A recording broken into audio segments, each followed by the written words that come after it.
borgarstjórn þá setjum við fund þriðjudaginn 5. júní og klukkan 2:06 og fyrsti liður á dagskrá umræða borgarþróun og málshefjandi þar Halldór Halldórsson borgarfulltrúi.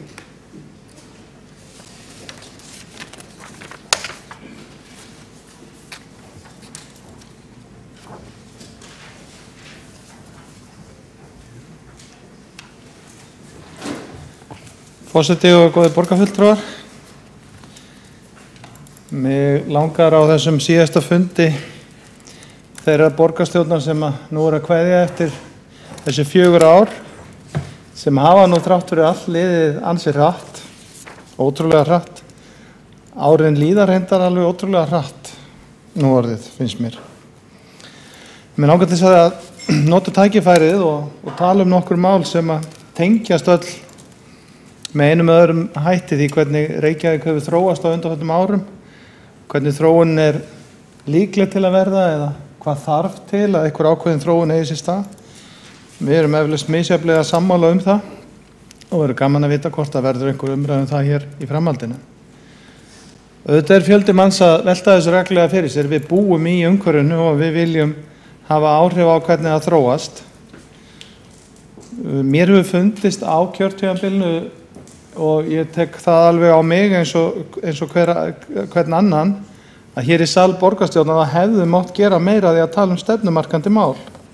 En það auðvitað hlutverk okkar að það stefnumótun hér í borgarstjórn og enda getur við samkvæmt lögum gert ályktanir hvert af málefni sem að varða sveitarfélagið okkar. Auðvitað má segja að til dæmis hverfaumræðan, hún hafi verið ágætis dæmi svona mál sem það sem við höfum verið að ræða bara hvernig staðan og sérstaklega svona í síðustu skiptinni í hverfaumræðinu þá var borgarstjóri farin að vera með glærur og fara meira inn í hvað stæði til líka að minnsta kosti hálfu meirihlutans.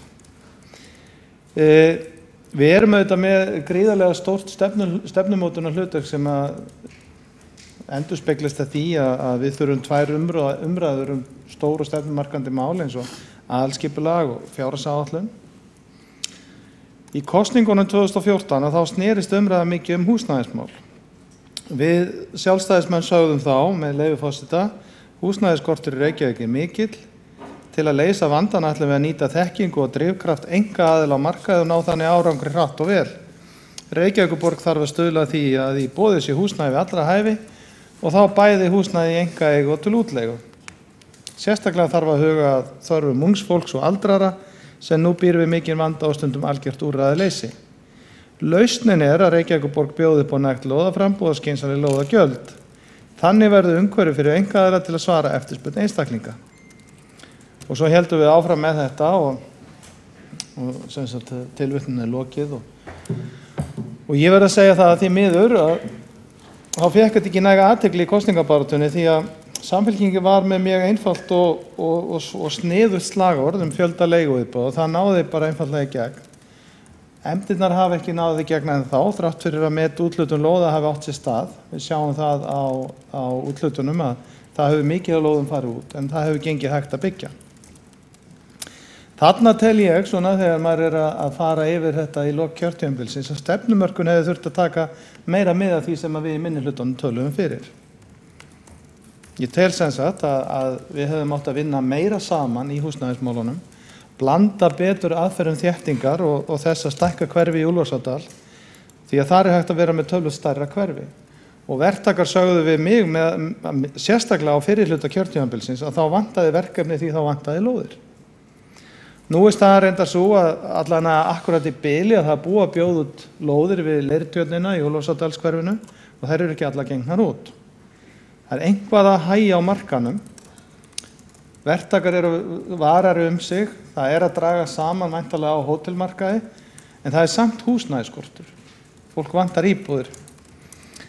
Og sá skortur sem hefur verið á kjörtímabilinu, hann skapar umfram eftirspurn sem að þrýstir verðinu upp og líka gert það verkum að fasteignamatið hækkar með hærri fasteignarsköttum og það eykur aftur þrýstingin á húsnæðis- og leiguverðið. Og við höfum séð þróun á kjörtímabilinu hérna í Reykjavík og höfuðborgarsvæðin reyndar öllu og fólk að fara út fyrir svæði til að eiga möguleika og koma sér þaki yfir höfuðið. En þetta sama fólk sækir margt hvert vinnu áfram hingað sem að þýðir að umferðin minnkar ekkert. En þéttingastefnan, og hún fín, best að taka það fram, hefur bara fundist allt kjörtímabili við höfum átt að blanda betur aðferðum. En þéttingastefnan, hún gengur meðal annars út á það að fólk sé ekki eins háð einkabílnum, sem auðvitað mjög jákvætt. En þegar að húsnæði sprengir verðið upp, eða húsnæðisverðið sprengist upp og fólk þarf að fara út fyrir svæðið, þá auðvitað þetta ekki að virka nægilega vel. Varðandi þéttingastefnu skiptir reyndar öllu máli að hvert hverfi sé eins sjálfbært með atvinnu og þjónustu og það hægt til að fækka ferðum og gera búsetu þægilegri. Og eins og lesa má í aðalskipulaginu til dæmis að þá hefur okkur farið aftur hvað þetta varðandi meðaltalsfjarlægð frá þjónustu, eins og matvörubúðum. Þannig að þéttingastefnu skynsamleg hvað það varðar að ná þjónustu inn í hverfin aftur, en það auðvitað ekki auðvelt að keppa við stórmarkaði sem að krefast aftur á móti mikils aksturs fjölskyldunar. Og við þéttum ekki alls staðar. Þó Vatnsmýrin sé ákjósanleg sökum nálægðar sinnar við miðborgina, þá flugvöllurinn ekki að fara neitt. Kannski verður flugvöllur byggður í Hvassahrauni og geti hentað fyrir innlandsflugið, en kannski ekki. Og þess vegna þýðir ekki að einblínum of á Vatnsmýrina í lóðahugleiðingum. Ég vona reyndar að Hvassahrauni verði nothæft fyrir flugvöll, ekki bara vegna innlandsflugsins, heldur líka vegna þess að okkur vantar varavöll fyrir Keflavík. Það má ekki mikið út að bregða á Keflavíkurflugvelli til að flugvöllurinn bara hreinlega lokist. Vél út af braut, bara lokar vellinu. Vél út af enda flugbrautar. Það ekki það marga brautir þar. Og Reykjavíkurflugvöllur tekur ekkert við nema bara hluta þeirra véla sem að fljúga á Keflavík í dag. Og við höfum talað möguleika Geldinganes sem framtíðar íbúðabyggðar og meira segja fluttum það tillögur. Ég verð reyndar að segja að ég sé það ekki fyrir mér á kjörtímabilinu sem nú fyrir hönd að það verði, því að bæði náttúrulega eiga Faxaflóahöfnir eftir að taka töluvert grjót vegna framkvæmda á Geldinganesinu, töluvert grjót á Geldinganesinu vegna bara framkvæmda við hafnagerð og fyrirstöðu vegna landfyllinga jafnvel. En það mjög mikilvægt að hanna grjótnám á Geldinganesinu að framtíðar notkuninni, sem minnst að kosti í mínum huga íbúðabyggð. Var talað kirkjugarðar í aðalskipulaginu en það var breyting og ég tel að það hafi verið skynsamlegt. En við eigum hins vegar nóg pláss ennþá annars staðar og sem auðvitað mikill kostur annars staðar en á Geldinganesi. Við þurfum ekki að fara þangað strax. Það mikill kostur að eiga byggingaland meðfram sjónum og jafnvel á eyjum hérna í borgarlandinu og eiga það til góða. Og fyrst að ég að tala Geldinganesið að þá tengist það Sundabraut óneitanlega. Hún mikilvæg til að tengja Reykjavík betur saman. Grafavogin eða minnst að kosti hluta hans, Geldinganes til framtíðar, Álsnesið og iðnaðarhverfi og Esjumelum og auðvitað Kjalarnesið sem fyrir löngu sameinaðist okkur en hefur ekki séð vegbæturnar ennþá sem áttu komið í kjölfar sameiningar. Innsta leiðin frá Reykjavík inn í Vogum, hún verður ekki nýtt og þó hún sé talin ódýrust og ég hafi talað það og meira segja lagt fram bókanir það hér á kjörtímabilinu, þá hentar hún auðvitað síst umferðarlega séð. Best væri eflaust að fara úr Laugarnesinu með Sundabrautina og yfir, en næst best frá Sundahafnarsvæðinu sem að reiknaði með í skipulagi.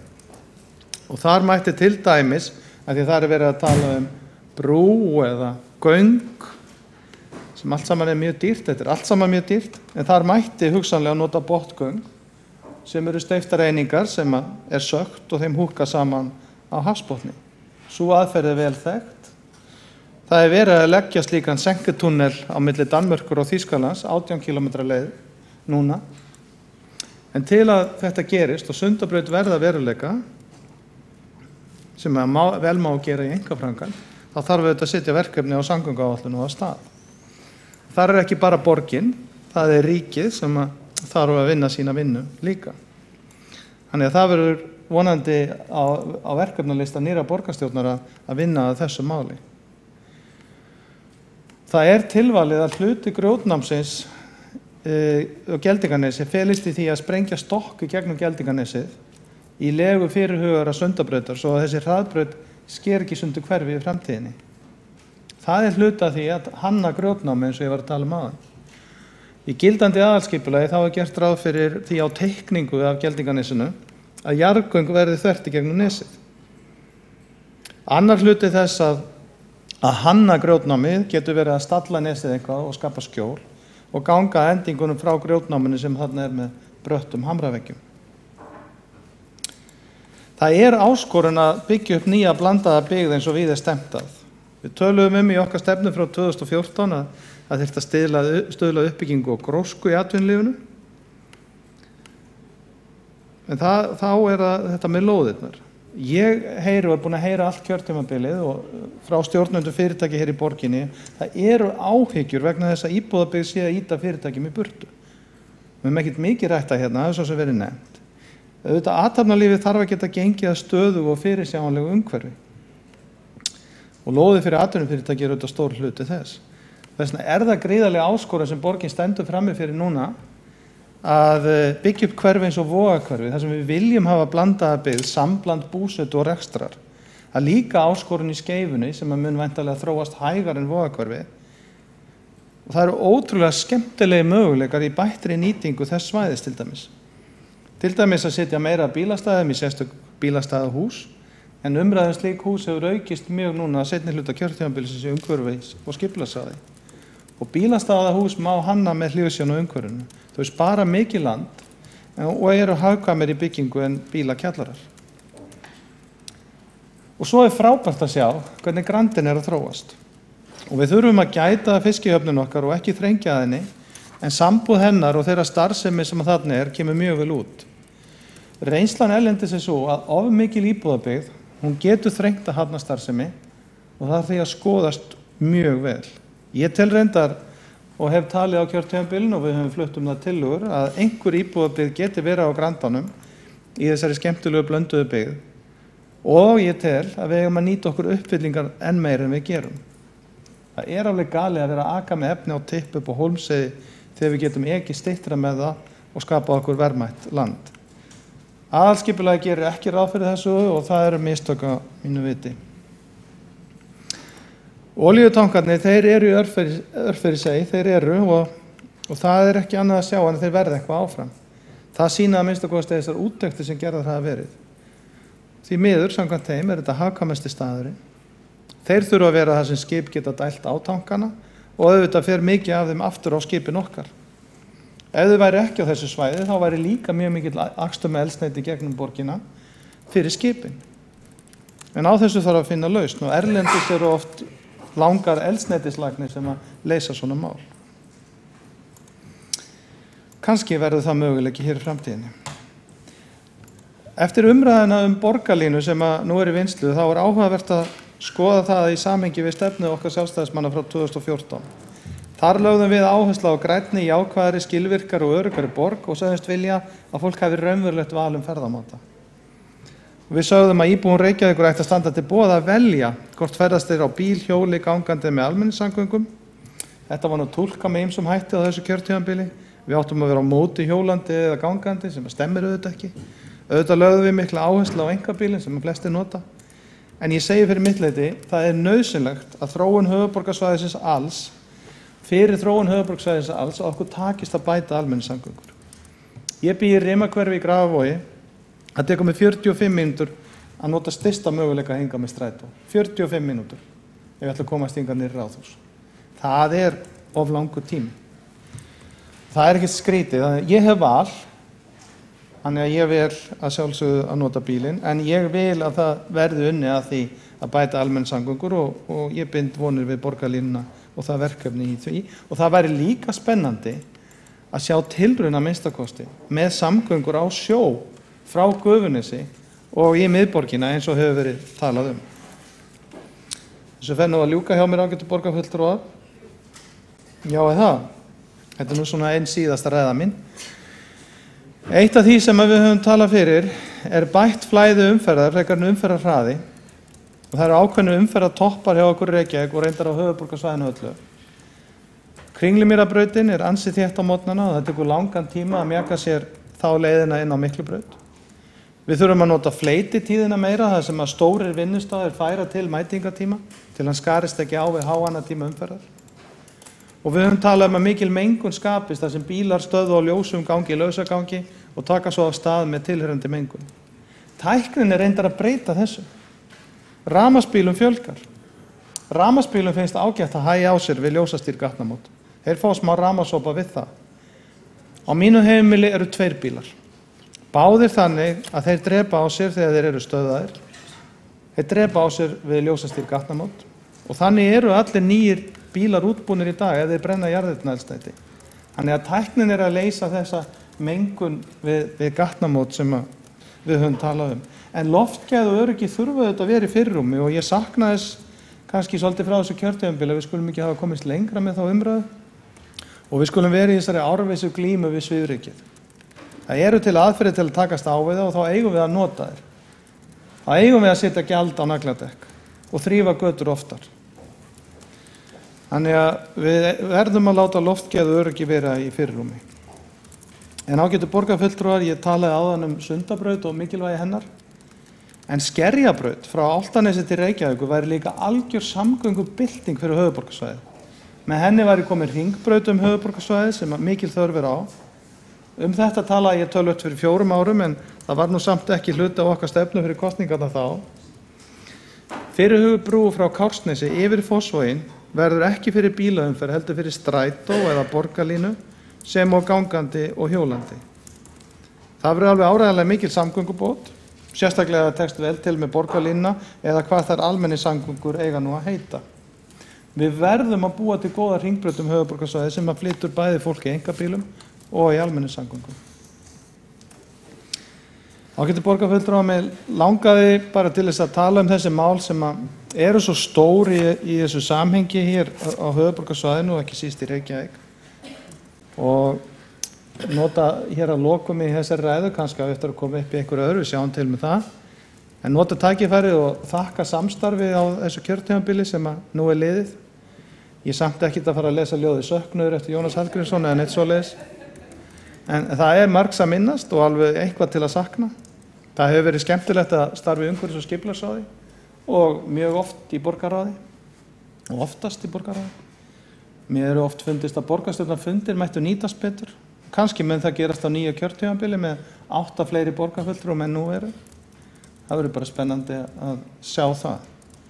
Og ég vil óska nýjum borgarfulltrúum velfarnaðar í störfum sínum fyrir okkur Reykvíkinga. Það Halldór Halldórsson, borgarfulltrúi, lokið máli sínu og næst tekur til máls borgarstjóri.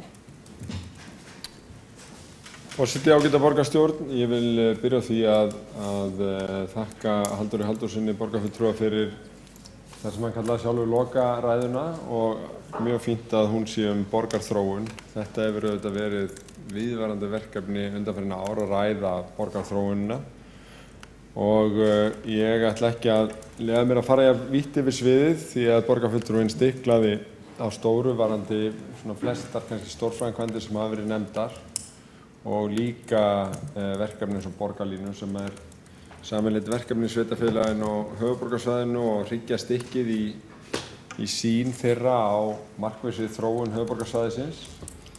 En aðalskipulagið og þær framkvæmdaáætlanir sem núna liggja fyrir að þær gera meira en bara snert á þessar umræður, þær forgangsraða þeim líka. Og það sem hefur auðvitað skorist í oddar með, ekki milli meirihluta og minnihluta þessu kjörtímabili heldur í raun hefur Sjálfstæðisflokkurinn svolítið klofnað í afstöðu sinni til þess hvort hann standi með gildandi aðalskipulag Reykjavíkur eða ekki. Og þarna kannski sem skiljanlegt í lokaræðu skautaði borgarfulltrúinn aðeins fram hjá því hvaða svona skýru afstöðu hann tæki þessu heldur velt upp ýmsum möguleikum sem sjálfsagt enginn útilokaður, það bara spurning hvenær hlutir eins og Skerjabraut eru tímabærir. Þetta var auðvitað allt skoðað á svæðisskipulagsstigi en ákveðið til dæmis í því tilviki að það væri eitthvað sem ekki arðbært fyrir að það væri mun meiri byggð í Garðaholti og svo framvegis og aðrar framkvæmdir væru meira forgangsmál. En þó kannski ekki allt sem sýnist. Þarna nefndi borgarfulltrúinn ýmsa hluti sem að hafa verið ágreiningsmál milli meirihluta og minnihluta, en vonandi að þannig eftir kosningar að þá gefa allir sér smá rými til þess að velta þessum hlutum fyrir sér aftur. Það verður spennandi að sjá nýjan hóp borgarfulltrúa Sjálfstæðisflokksins ganga hér í salinn og hvaða viðhorf verða efst á baugi hjá þeim. Í nýjastaðinni kosningabaráttu voru þau býsna ólík, en ég tek hins vegar undir góðar óskir til allra sem að muni halda hér áfram og vinna fyrir borgina, en þar held ég að langfarsala sé að gildandi aðalskipulag sé áfram hryggjarstykki í þróun borgarinnar og sú megin sýn sem stuðst verður við. Borgarstjóri lokið máli sínu og einn andsvar? Nei. Og þá tekur næstu til máls Sigurður Björn Blöndal borgarfulltrúi. Já.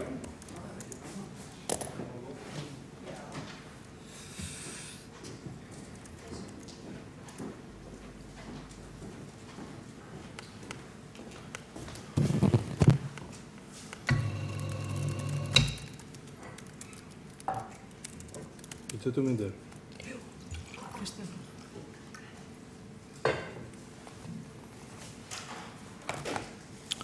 Já, forseti, ágætu borgarfulltrúar. Gaman að vera hér í dag.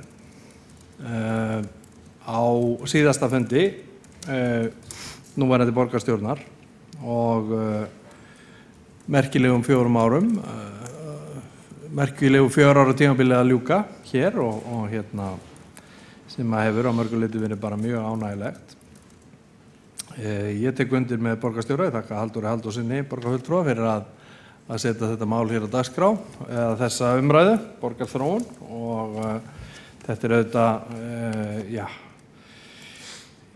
má segja að það allt í raun og veru sem að fellur þarna undir og í máli Halldórs var auðvitað kannski fyrst og fremst verið að svona huga að skipulagsmálum, en auðvitað koma þarna miklu fleiri þættir inn. Ég reyndar saknaði þess í ræðu borgarfulltrúans að hann minntist, hann kom ekkert inn á til dæmis McKinsey skýrsluna sem að hérna hefur nú oft verið hér til umræðu og þar eru margir punktar sem með tengjast borgarþróun, hvort sem eru sammálaðið eða ekki.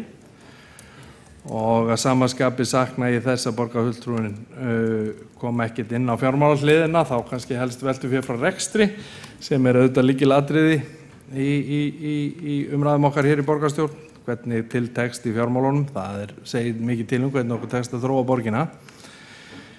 Og en það auðvitað fleiri mál á dagskrá hérna, þannig að það ekki útilega að borgarfulltrúinn geti nefnt þessi 2 lykilatriði í síðari ræðum. En já, það auðvitað, það svona kannski fyrir okkur sem erum að kveðja þennan vettvang, þá það auðvitað væri freistandi einhvern veginn að fara víðan völl og lýsa öllum þeim hugmyndum sem að já, í mínu tilviki ég hef en ekki hafa komist þér í framkvæmd og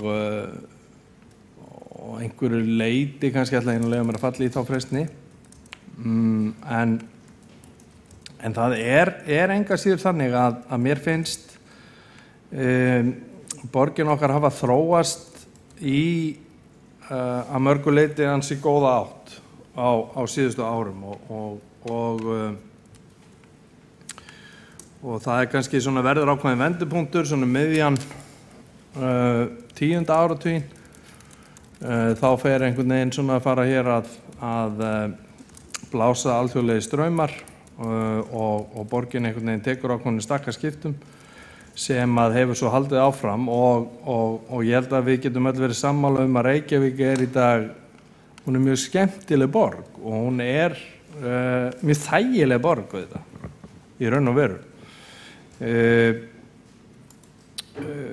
Það í raun og veru stutt í allt, stutt í þjónustu, stutt til vinnu, stutt í náttúru og það allt til alls hérna. þó að ég reyndar, ég verði nú að viðurkenna að auðvitað mætti alveg, sko samfélagið mætti alveg vera fjölbreytara, það mætti vera opnara, ég meina litli hlutir, það væri alveg fínt að geta keypt sér Emmental ost undir 1000 kalli fyrir lítið stykki. Þú veist, það eru svona ákveðnir hlutir sem eru auðvitað svolítið fornfálegir hjá okkur. En ef maður á pening, þá getur maður að fara í meilabúðina og fengið það sem maður langar í, það kostar bara dálítið. Og það auðvitað ýmislegt að opnast, við erum vöruúrval hérna að aukast og við erum svona, við erum að verða svona meira alvöru. Ég var nú bara út að Granda núna í hádeginu með félögum mínum hér, nokkrum úr meirihlutanum og í mathöllinni þar. Þetta eru fyrirbæri sem hafa verið á undanförnum kannski byrja að spretta upp fyrir svona 2 áratugum. Þetta er fyrirbæri sem við erum að kynnast fyrst núna á Hlemmi. Ég meina borgin kom þar að því með mjög beinum hætti og það leiðir svo til þess að það verður svona heldur sjálfbærari þróun þarna út á Granda. Þarf ekki að ýta eins mikið við því eins og upp á Hlemmi. Og við hið opinber stjórnvald, við þurfum stundum að ýta hlutum á stað, þó eigum kannski ekki að vera með puttana í því alla leið eða of lengi. Og ég tek alveg undir það, ég meina það er mjög mikilvægt að gefa einkaframtakinu tækifæri til þess að blómstra, en það er ekki alveg þar með sagt að þið opinbera megi ekki gera neitt og get ekki komið að málum með beinum hætti eins og til dæmis bara að segja við viljum fá mathöll í Reykjavík. Við skulum búa til vettvang fyrir það. Svona hlutir þurfa ekki endilega að vera mjög stórir eða umsvifamiklir. Þeir geta skipt bara ótrúlegu máli á andan í borginni. Og mér fannst líka gaman að heyra borgarfulltrúa Halldór Halldórsson ræða varðandi samspil atvinnusvæða og íbúðasvæða og þar erum við að hefja lykilverkefni í höfðunum sem að kannski verða svona aðalprófsteinninn á hvernig til tekst að Vogabyggðin auðvitað vissu marki líka, en það er, ég held að höfðarnir verði kannski ennþá meira spennandi hvað það varðar og þar höfum við tækifæri til þess að þróa svæði á alveg einstakan hátt sem að hérna verður mjög spennandi að fylgjast með. Við þurfum auðvitað líka, svo erum við auðvitað með hérna svæðinu, við erum auðvitað með allt og mörg sveitafélög hérna á höfuðborgarsvæðinu. Við erum með pínu lítil sveitafélög sem einhvern veginn svona bara kunna rosa vel við að vera haga málum eins og þeim hentar og það getur verið ágætt í einhver tíma, en við vitum auðvitað að þetta verður ekki svona til eilíðanóns og fyrsta skrefið er bara aukin samvinna og þá sér fólk auðvitað að hagsmunirnir eru sameiginlegir að flestu leyti og svo getur þetta orðið auðvitað til þess eða vonandi á einhverjum tímapunkti leiðir þetta til þess að það verður einfaldlega farið í formlega sammenningu og hlutinni svona einfaldaðir svolítið. Við erum með óþægilega mikið af kannski svona smákóngum í okkar hér í þessu samhengi. Mér langar aðeins að nefna tækniþróunina og það sem gengur undir svona því sem kallaði Smart Cities. Þar höfum við stigið mikilvæg skref hér hjá Reykjavíkurborg. Í fyrsta lagi þetta með því að koma okkur í alþjóðlegt samstarf á því sviði. Eigum í góðu samstarfi við Norðurlöndin, stofnuðum með þeim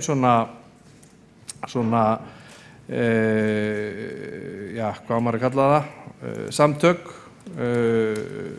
snjallra borga og skiptumst þar á upplýsingum, skoðunum, tækifærum, ógnunum.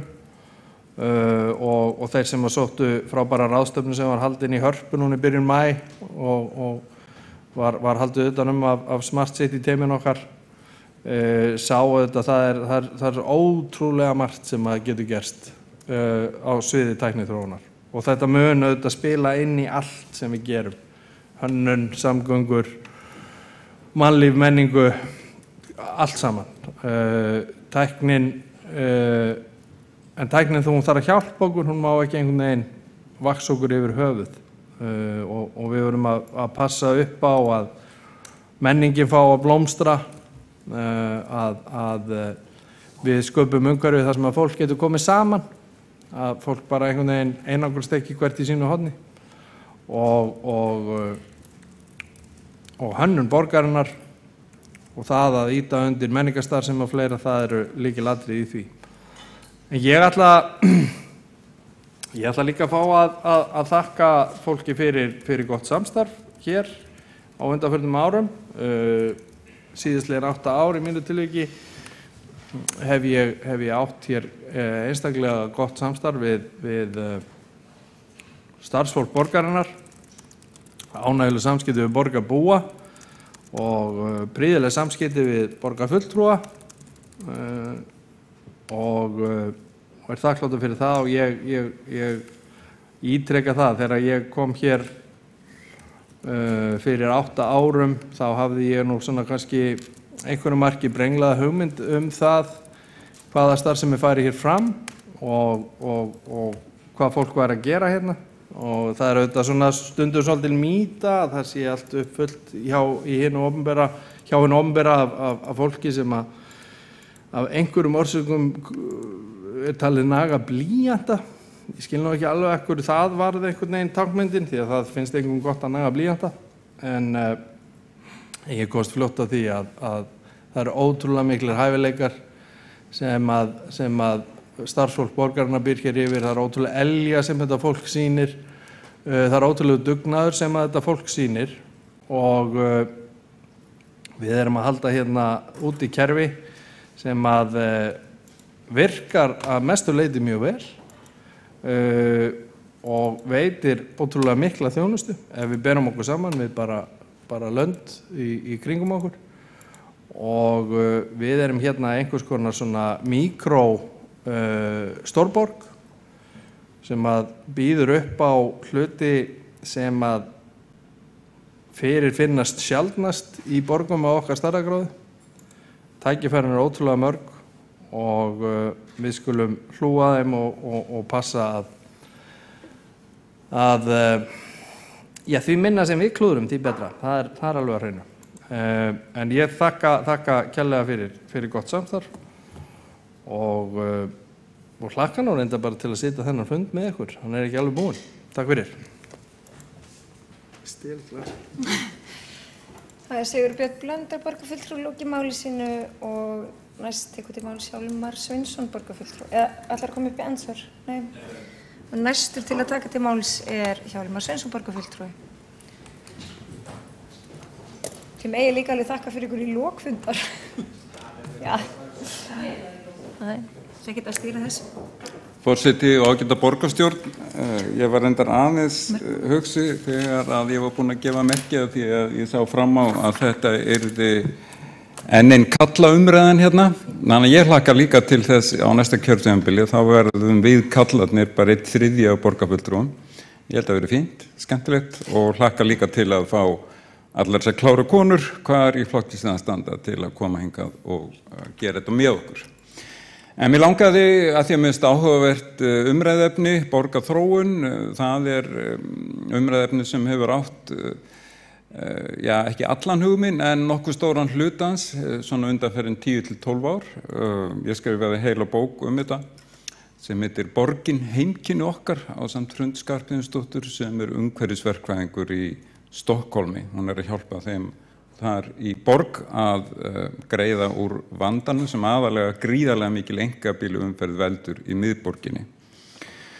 Og þegar að bara örstutt að þá er sagan á 20. öldin einhvern veginn þannig að það koma fram, það er rauninni þannig í byrjun aldarinnar er gríðarlega mikið óefni í borgunum, það eru mjög mengaðar, gríðarlega þrengsli, óhugnarlega mikill barnadauði og þannig að stór hluti 20. aldarinnar einkennist af mjög róttækum umbótastöfnum. Þannig annars vegar hinn breska garðaborgarhreyfing og svo er það módernismin sem verður til í Evrópu 1930. Báðar þessar hreyfingar svo merkilegar sem þær eru, þegar hún báðum meðal annars ætlað að stefna gegn lóðabraski sem var mjög mikið og útbreitt og bitnaði þá eins og alltaf helst á fátæku fólki. En allavega það var greint löngu síðar, kannski á 7. áratugnum, að gallinn við þessar göfugu umbótastefnur var sá að þær í rauninni stemdu fólkinu burt úr borgunum. Þær í rauninni hvöttu borgaryfirvöld og sérstaklega fjárfesta til þess að yfirgefa borgirnar. Og nákvæmlega það gerðist líka í Reykjavík. 1950 bjuggu 30.000 manns innan hringbrautar, 1990 voru það 12.000 og það hefur verið þannig síðan. Allar fjárfestingar fóru burt úr hinni gömlu borg, ég orða það þannig, og út í úthverfi. Þar byggðust auðvitað upp mjög flott úthverfi, en það sem var öllu verra fyrir sjálft miðborgarsvæðið að nánast öll verslun, allir heilsalar, bankar og öll fyrirtæki fluttu burt. Þannig að það var satt að segja ansið dapurt ástand árið hérna kannski strax upp úr 1990 og 2000 en nú það að snúast við og bæði fólk og fyrirtæki og fjárfestar einhvern veginn aftur eða eru farin að hafa gríðarlega mikinn áhuga á miðborgarsvæðinu. Þannig að þarna einhver þróun sem hefur snúist við og svona til að koma aðeins inn á það þá má ég til með að geta þess að í þessum rannsóknum okkar þegar við vorum að skrifa þessa bók að það rákust við meðal annars svo frábæra greinar eftir Björn Ólafs arkitekt sem í París og hann hefði sum af okkar frábærustu hverfum sem reyndar hálfgerð úthverfi eins og Bryggjukverfi, Sjálandskverfi og núna í Urriðakotsholtinu. Og hann strax rauninni bara þegar að hið svokallaða móderníska skipulag sem var samþykkt 1966 leið og það var samþykkt þá skrifar hann mjög beittar greinar í blöð, hann kom hingað heim í nokkur ár og gagnrýndi þetta skipulag fyrir að gleyma því algjörlega að maðurinn umfram allt félagsvera. Og borgir eingöngu til fyrir fólk til að eiga samskipti hvert við annað og gott borgarskipulag gengur umfram allt út á það að gera samskiptin auðveldari, greiðari og skemmtilegri. Og þetta hérna þannig, það dálítið merkilegt að því að það skipulag sem að hann gagnrýndi strax í blá byrjun, það var síðan virt í cirka 40 ár. Hér var í gangi eitthvað sem að ég vil kalla verkfræðilega nauðhyggju, menn töldu að það var ekki hægt að byggja upp nútíma borgir nema leggja alla áherslu á gríðarlega umfangsmikil hraðbrautakerfi eins og við hét í skipulaginu þá en nú kallað stofnbrautakerfi. Og til að fara hratt yfir langa sögu að þá gerist það síðan í borgum í Evrópu og í Bandaríkjunum að það kemur upp stefna sem að menn kalla ný borgarstefna, New Urbanism í Bandaríkjunum og Urban Renaissance í Bretlandi og það gengur eiginlega út á það sem að nákvæmlega að gerast hér í Reykjavík og gerast í svo mörgum öðrum borgum. Borgirnir eru að þéttast. Það gríðarleg áhersla á vistvænar samgöngur, almenningssamgöngur og menn eru sér vitandi það að borgir eru ekki eyland, þær eru miklu meira heldur en nokkuð tímann áður orðnir eiginlegir samkeppnisaðilar á alþjóðlegum markaði. Kannski miklu fremur en þjóðríkin. Mörguleyti búum við á tímum borgríkja. Þetta á vissan hátt endurreist borgríkjan og Ísland svo sannarlega þannig því að hér býr svo stór hluti á höfuðborgarsvæðinu og svona áhrifasvæði höfuðborgarsvæðisins. Þannig að það ekkert smá mikilvægt sem að gerast. Ég tel að aðalskipulagið sé í rauninni bara tímanna tákn. Það fylgir stefnu sem að í gangi mjög víða við sem að höfum átt þess kost í umhverfis- og skipulagsráði að heimsækja borgir eins og Portland, Seattle, Helsinki, Stockholm, svo eitthvað sem nefnt höfum einmitt séð nákvæmlega sömu hluti í gangi og eru hér og þar eru menn yfirleitt ansi stoltir af því sem að gerast. Nú geti einhver spurt hvað með þessa nýju borgarstefnu mun hún ekki verða úrelt eins og móderníska skipulagið varð á sínum tíma.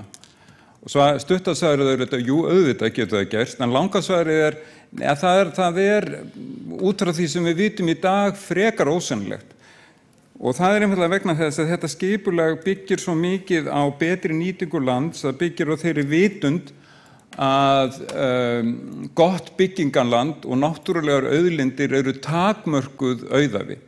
Það er ekki þannig eins og menn héldu kannski þegar að menn töldu til dæmis fyrir 30 árum að það var hægt að veiða endalaust mikinn fisk úr sjónum, komið svo að því að svo er ekki, og vissanátt hafa menn verið uppgötvað það síðastliðnum 20-30 árum, gott byggingarland, náttúrulegar auðlindir eru mjög takmörkuð verðmæti, þannig að þessi borgarstefna, hin nýja borgarstefna sem að svo er kölluð, þetta er einn megin grunnurinn undir henni, þessi vitund, og leið vitundun það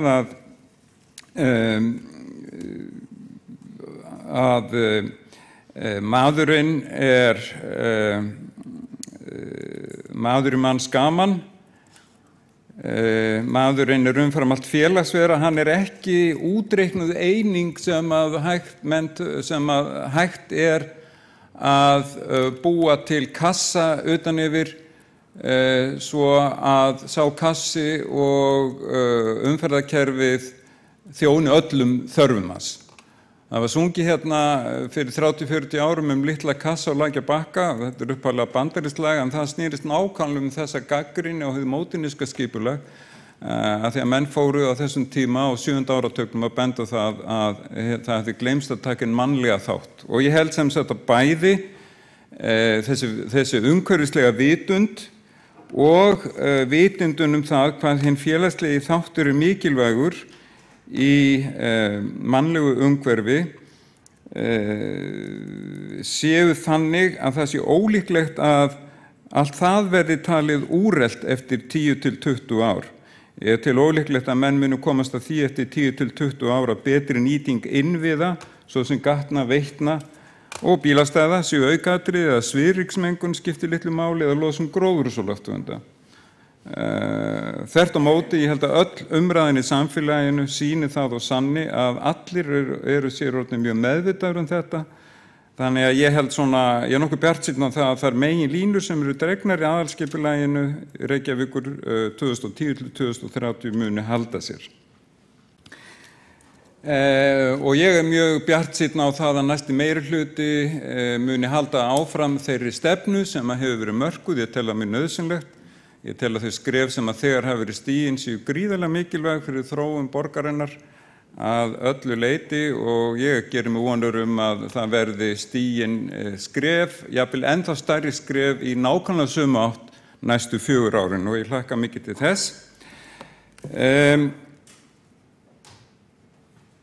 Að lokum ætla ég að segja, mér langar bara að segja því að Halldór Halldórsson er hér málshefjandi, ég þakka honum fyrir að hefja máls á þessu merkilega umræðuefni, borgarþróun. Ég þakka honum sömuleiðis fyrir gott samstarf, það hefur verið ánægjulegt að vera með honum í umhverfis- og skipulagsráði, því mikilvæga ráði. Og að því að Sigurður Björn Blöndal er beint fyrir framan mig og hann var líka hvað, ég ætla líka að segja það að það var mjög gaman að kynnast honum fyrir 8 árum. Við lesum nú ekkert sérstaklega vel á hann til að byrja með, hann var dálítið kallalegur einhvern veginn, en síðan hefur komist að því að hann er ljúfur bánsi og það beinlínis lekur af honum góðvildin. Og hann er líka mjög skarpur. Þakka ykkur báðum og öllum og ég hef ekki meira að segja í bili. Það er Hjálmar Sveinsson borgarfulltrúi lokið máli sínu og næst tekur til máls Guðfinna Jóhanna Guðmundsdóttir.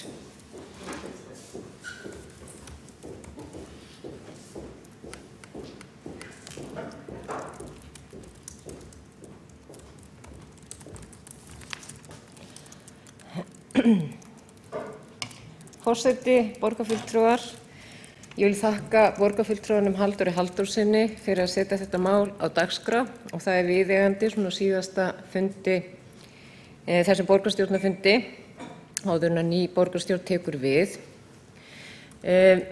Aðalskipulag Reykjavíkur er mjög gott að mörgu leyti, þétting byggðar er nauðsynleg, en það er líka nauðsynlegt að klára að byggja þau úthverfi sem byrjað er að byggja áður en að ráðist er í byggingu nýrra úthverfa.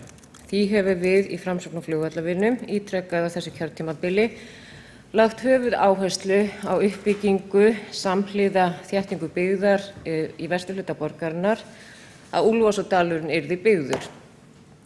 Því þar er byrjað að byggja hverfið og þar er verið að ráðast í mikla framkvæmdir á innviðum. Þannig að það er í rauninni skynsamlegast að klára slík hverfi áður en að hugað er að nýjum hverfum.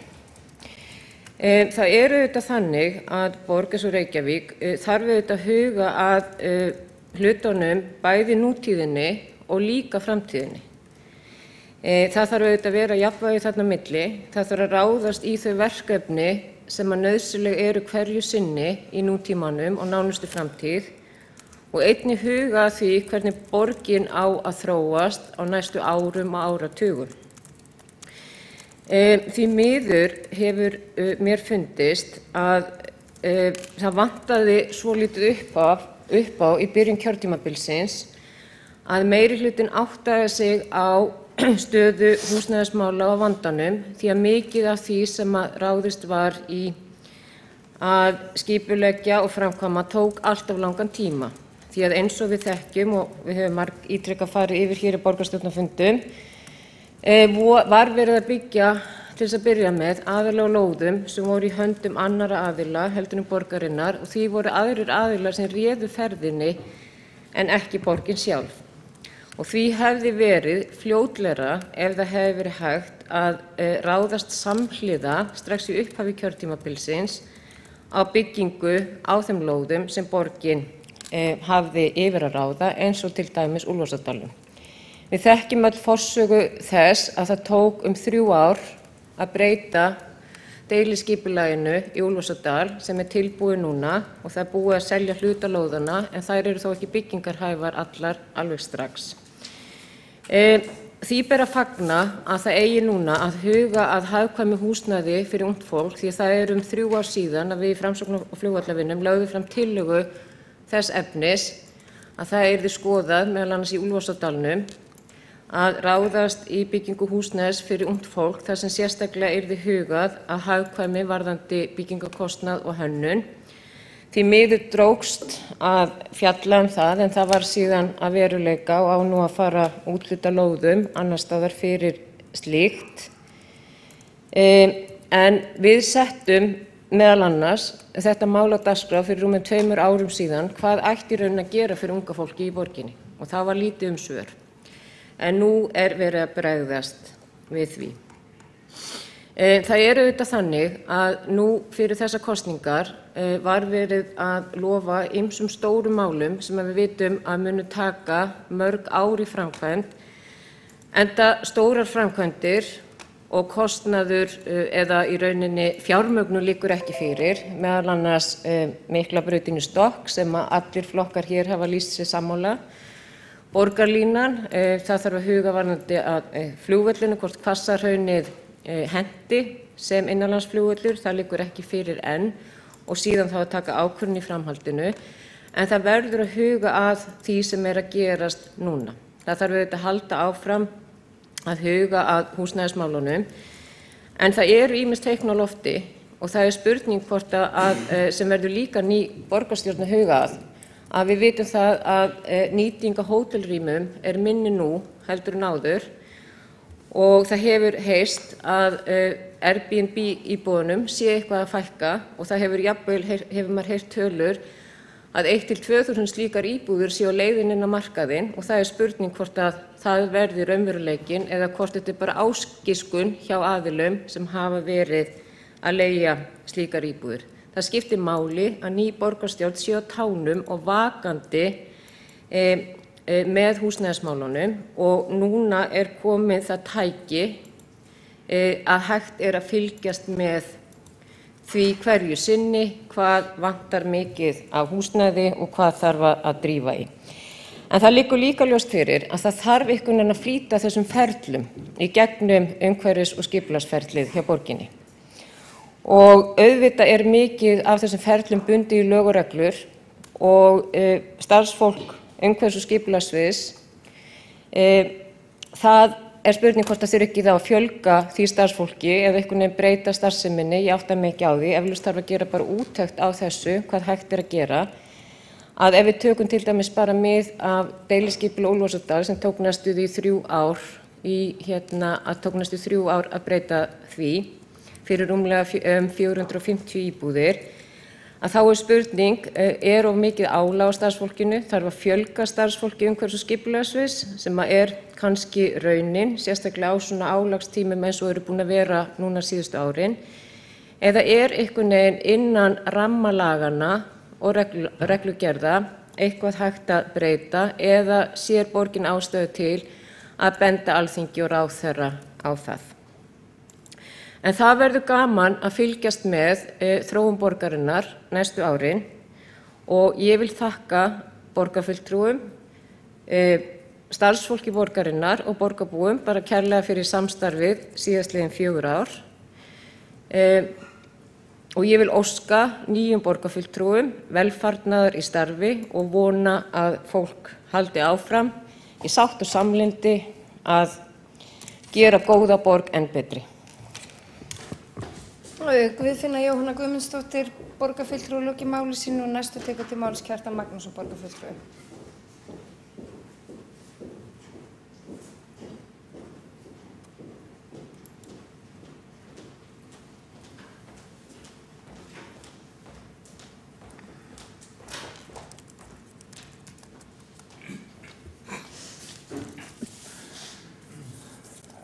Forseti, góðir borgarfulltrúar, ég vil þakka fyrir þá umræðu borgarþróun sem hér hefur farið fram í dag.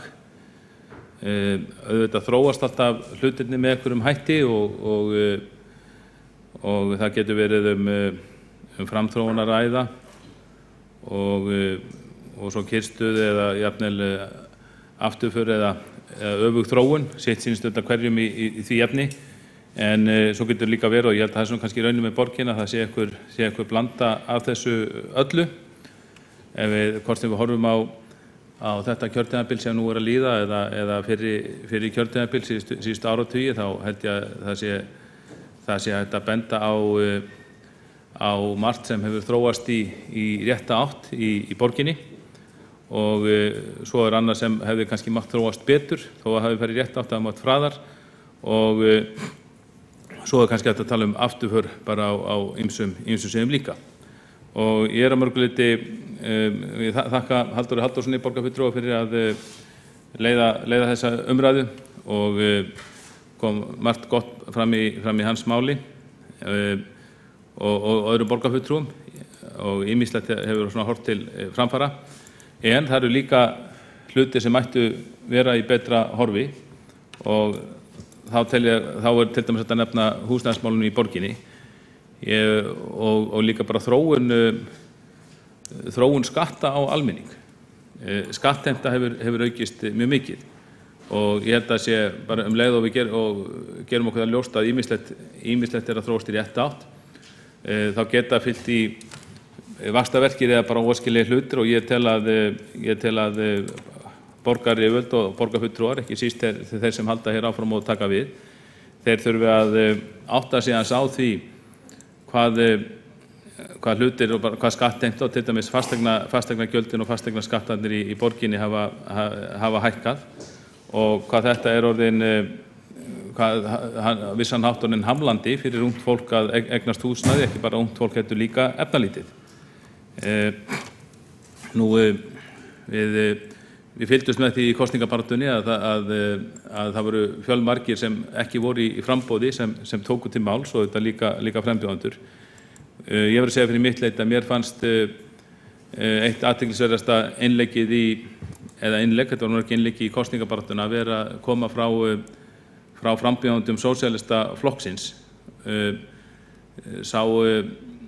Það alveg ljóst að þetta framboð var ekki með stystu skilaboðin eða sendi frá sér stystu textana í kosningabaráttunni. Þvert á móti heldur sendi frá sér lífsreynslu sögur þess fólk sem þar í flokki og á lista. Og þegar maður las þessar sögur og svona fór að átta sig á því hvað þetta væri að, þetta fólk að bjóða sér fram vegna þess að það telur að hafi orðið undir í en margt hvert telur hafi orðið undir í lífsbaráttunni. Þá sáum við náttúrulega miklir erfiðleikar vegna tekna, tekjur ekki nægar, en líka húsnæðisverðið svo hátt. Maður sér að þessum hópi fólks gert erfitt fyrir að búa í borginni vegna þess að húsnæðisverðið orðið mjög hátt og líka gjöld af húsnæði. Margt af þessu fólki það býr í leiguhúsnæði og þarna voru til að sögur það að það stöðugt að hækka leiguna. Það hlýtur að vera mjög óþægilegt. Það auðvelt fyrir okkur sem erum að kaupa húsnæði að við sjáum nokkurn veginn hverjar greiðslurnar eru, verða ekki miklar sveiflur þó að séu þetta ekkert sveiflur út af verðbólgu og öðru. Þá eru þær auðvitað bara hátíð miðað við þær sveiflur sem leigjendur á markaði, ekki síst efnalítið fólk hefur mátt þola og það færa nokkura mánaða fresti eða fólk hefur lent í því á nokkura mánaða fresti að fá tilkynningu síðan hærri leigu og eitt af því sem leigusalarnir vitna í eða færa sem röksemd fyrir leiguhækkuninni það er hærra fasteignamat og þannig hærri fasteignagjöld. Nú það svo, skyldi enginn skilja mig þannig að ég tel leiðina að bættu þjóðfélagi alls ekki liggja í gegnum sósíalískar lausnir, þannig ég ekki sammála þessu ágæta fólki í sósíalistaflokknum sjálfa lausnina. En mér fannst athyglisvert að lesa þessar sögur og þær áherslur sem þar voru lagðar og framsetninguna og efast ekki að þessar sögur sem voru settar fram með athyglisverðum hætti eru á mörgu lítið dæmi gerðar fyrir þann vanda sem efnalítið fólki í borginni glímir við. Hver er síðan fyrsta stóra fréttin í þessum málum eftir kosningar? Hún er svo að fasteignamatið, það hækkar ennþá mikið á milli ára. Hækkar ég hef þetta nú ekki sundurgreint en þetta hækkar 12,8% samkvæmt nýbirtum tölum frá þjóðskránni og kemur í kjölfar hækkana fyrir ára og ég get trúa því að þegar þessi frétt kom bara sett eftir kosningarnar, ég get trúa því að margt efnalítið fólk sem býr í leiguhúsnæði hafi fengið kvíðahnút í magan yfir því að það sér auðvitað þegar þetta hækkar þá er líklegt að þessari hækkun verið dæmt út í verðlagið með einhverjum hætti og á þetta fólk. En yfir borgina, yfir landið þá hefur fasteignamatið hækkað það bil fjórðung á 2 árum. Eða horft aðeins aftur til 2016 þá sjáum við að þessi hækkun nemur 45% og eða heildarverðmæti fasteigna í landinu hefur hækkað 45% á 2016. Það er ekki út af því að svona mikið hefur verið byggt, heldur bara að verðmæti fastegnana hefur aukist og mikið og það á ekki síst við höfuðborgina að allt of lítið hefur verið byggt af ýmsum ástæðum. Borgar hafa undanförnum árum þegar hafa ekki boðið nægar lóðir. Það eru ýmsar stíflur í kerfinu sem væri hægt að koma í veg fyrir, þannig að þetta gengi allt greiðlegar fyrir sig. En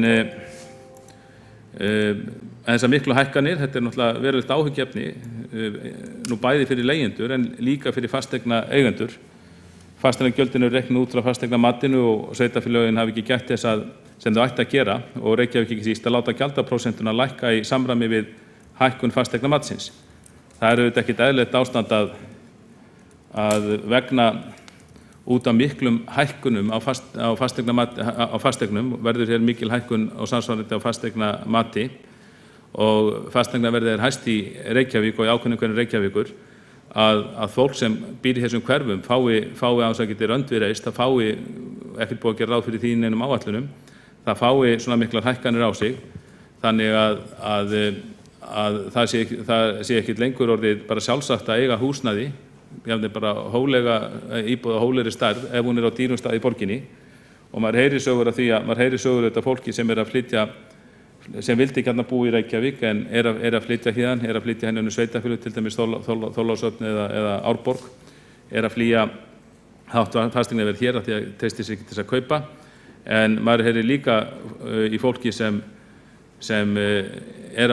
býr á dýrum stöðum, til dæmis 101 býr á dýrum stöðum í borginni en er samt kannski að halda bara hóflegt heimili og ekki með háa tekjur og vill búa hérna.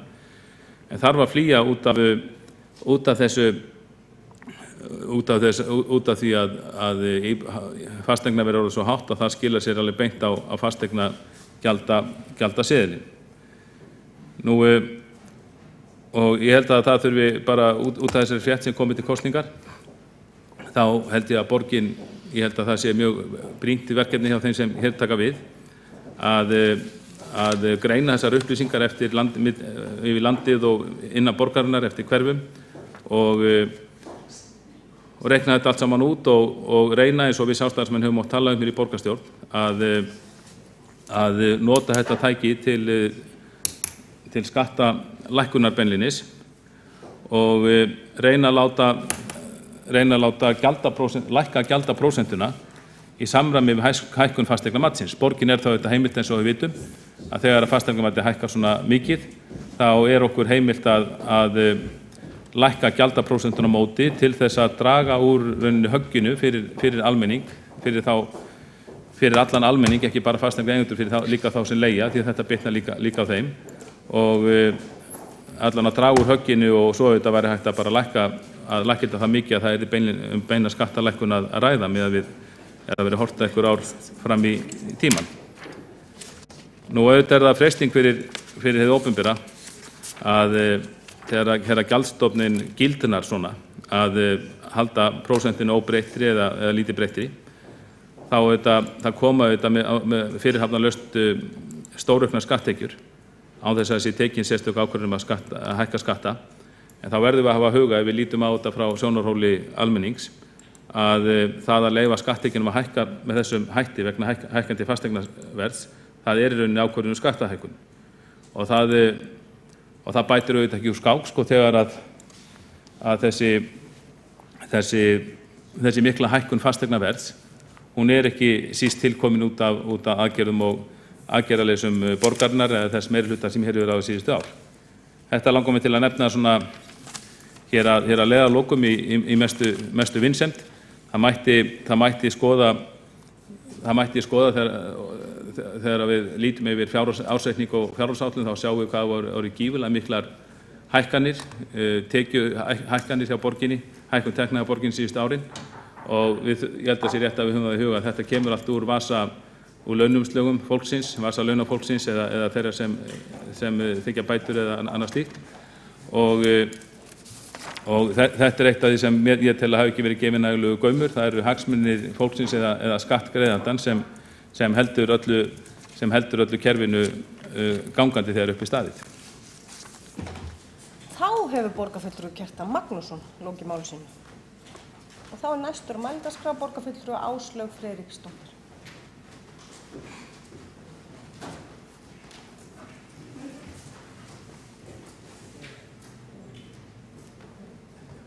Forseti, kæru borgarfulltrúar.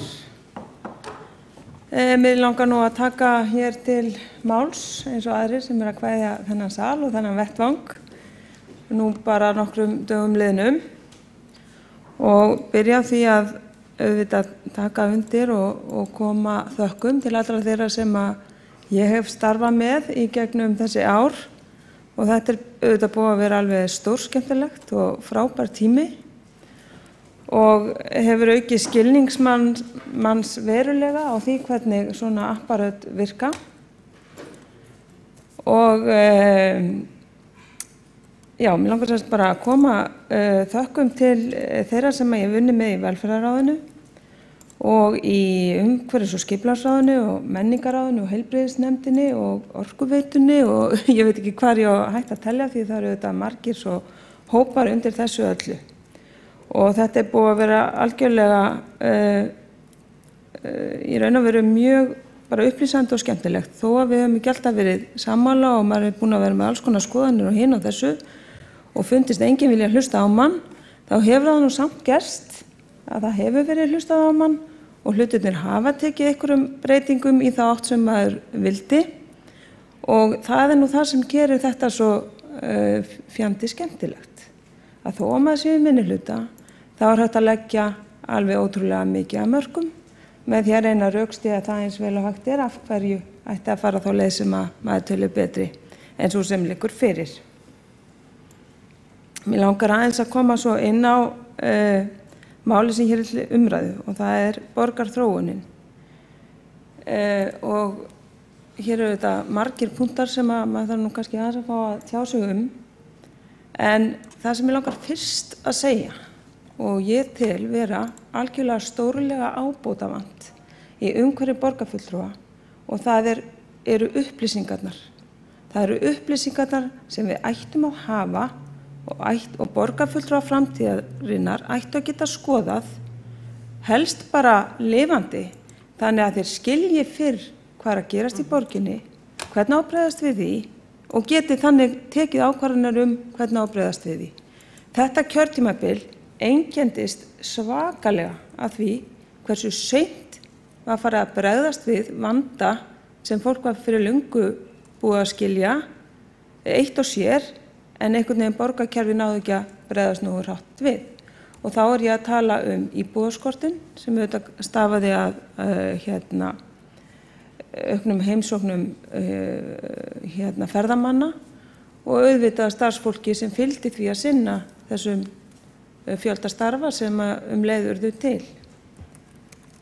Þarna höfum við auðvitað margsinnis bent á að það hefði þurft að taka eitthvað til bragðs fyrr en gert var og ég tel að upplýsingagjöfin eins og til dæmis bara hversu margar íbúðir voru að koma inn á markaðinn sem kom bara í ljós og voru svo fáar að það var eiginlega svona sársaukafullt að horfa á það og það ekki fyrir svona samtök iðnaðarins og önnur fyrirtæki fara svona að lemja á okkur borgarfulltrúum með þessar upplýsingar að við förum að geta sett þetta allt í samhengi. Einhvern þetta voru við svolítið bara að rífast fyrsta árið eða hvert að tala okkar skynjun á málinu í stað þess að vera bara með þetta fyrir framan okkur og geta sagt, heyrðu, þetta eru vísbendingar að við þurfum að taka breytingatillögur á dagskrá.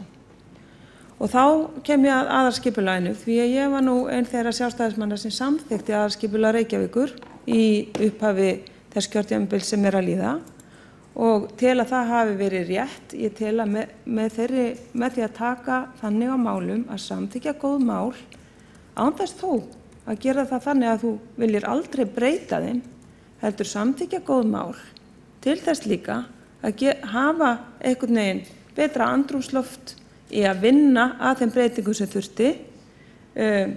Þannig held ég og tel ég að Sjálfstæðisflokkurinn hefði í raun og veru komið sterkari inn og geta unnið betur að breytingunum sem þurfti að gera á þessu kjörtímabili og ég vona að hann muni svo bara á næsta kjörtímabili taka upp svolítið þannig vinnubrögð. Taka hlutunum jákvætt. Mér fannst það ekki ganga alveg nógu vel í aðdraganda þessa nýja kjörtímabils þar sem hugmyndum borgarlínu var til dæmis hafnað. Það alveg ljóst að það klofningur innan Sjálfstæðisflokksins. Það þarf ekkert að reyna að breyða við það, við skulum bara hætta því. Það klofningur innan Sjálfstæðisflokksins. Ég skal vera fyrst til að viðurkenna það. Það tókst ekki að þagga þann klofning niður þó ég hafi til dæmis sjálf reynt að taka þátt í þeirri þöggun á þessu kjörtímabili með því bara einhvern veginn að ignorera það að við værum með eitthvað vandamál en það telji ekkert endilega að vera vandamál. Hins vegar reyndum við mjög mikið að vera sammála hluti og koma fram sem ein heild. Ég held hins vegar að og bara eiginlega á þeim stað að það sé ekki hægt. Ég held að ef að fólk í borgarstjórn getur bara ekki fengið að tjá sig nákvæmlega eins og það vill og þarf alltaf að vera undir ofboðslegum málamiðlunar kröfum öll mál þá gerist eitthvað ekki gott. Þannig að ég bara vil koma þeim skilaboðum til þeirra sem hér munu sitja næsta kjörtímabili að hugsa vel hvernig þeir vilja standa upp í lok þess kjörtímabils. Ég tel til dæmis, það bara algjörlega augljóst á mínu mati að borgarlínuverkefnið verkefni sem á að taka opnum örmum. Það á að sjálfsögðu að samþykkja skoðun á því og hvernig þær upplýsingar sem við fáum með því að fara í þessi fyrstu skref geta aukið líkurnar á við tökum betri ákvarðanir sem fyrst. Þetta snýst ekkert neitt annað. Þetta snýst bara að rannsaka málin, fá upplýsingar og taka sem best bestu ákvörðun fyrir sem flesta borgarbúa. Það er ekki tilviljun að bæjarfulltrúarnir og sjálfstæðismenn í stöðum og í bæjarfélagunum hér í kring að taka þá afstöðu að borgarlínan sé framtíðarverkefni og ætti að skoða og þróa. Ég held að sé ekki síst vegna þess að þetta í raun og veru, ég ætla að segja það, menntuð niðurstaða.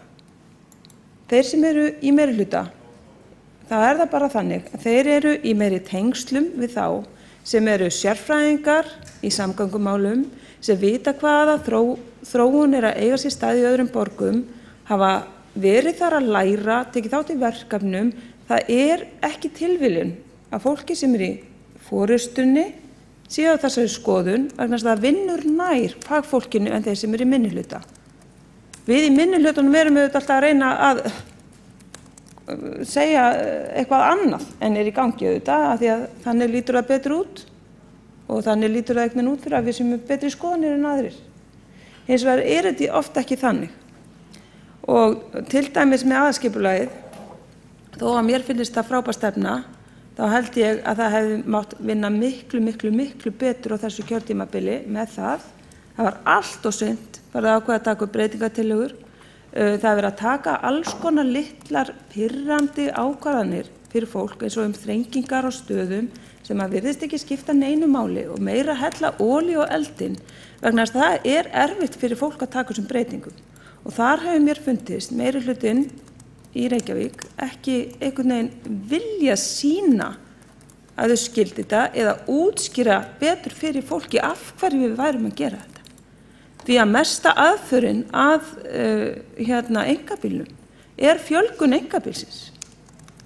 Þetta þarf bara að útskýra fyrir fólki og miklu betur í stað þess að hlusta ekki og fara að þrengja einhvern veginn og gera einhver svona lítil atriði, ganga aðeins of langt með við hvert einhvern veginn, hvað ég var að segja, að því þetta gengur svo svona þvert á upplifun fólks sem að ferðast og það fyrir að taka helmingi lengri tíma en það tók.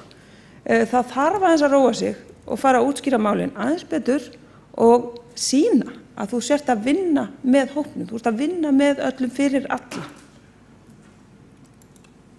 Mér finnst að þetta hefði mátt gera miklu betur og ekki að vera taka aðreinar frá og svona í stað þess að ræða betur og segja við ætlum að sjálfsögða sína skilning fyrir þá sem eru á einkabílnum og sýna það þá einhvern veginn með bara meiri ákvörðunum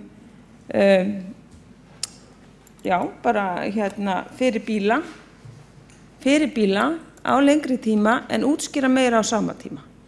Á endanum held ég að við höfum náð meiri skilning í samfélaginu með því að gera þetta þannig. Því ég held að Sjálfstæðisflokkurinn hann vilji alveg stefna, hann vill alveg á endanum stefna á það sama og aðalskipulag Reykjavíkur gerir. Hins vegar það bara svo að það verður að gera þetta í meira takt við það sem fólk að upplifa.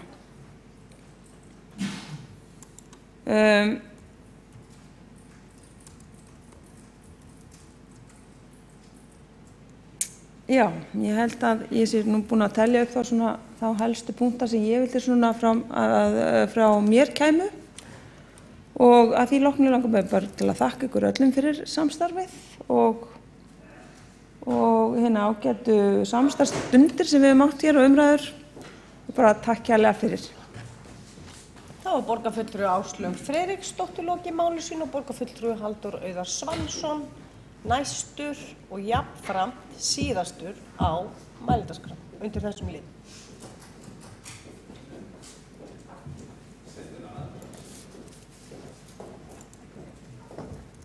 Forseti og borgarstjórn, það fer ágætlega því að Halldór klári þessa umræðu, þess að Halldór hófa hana.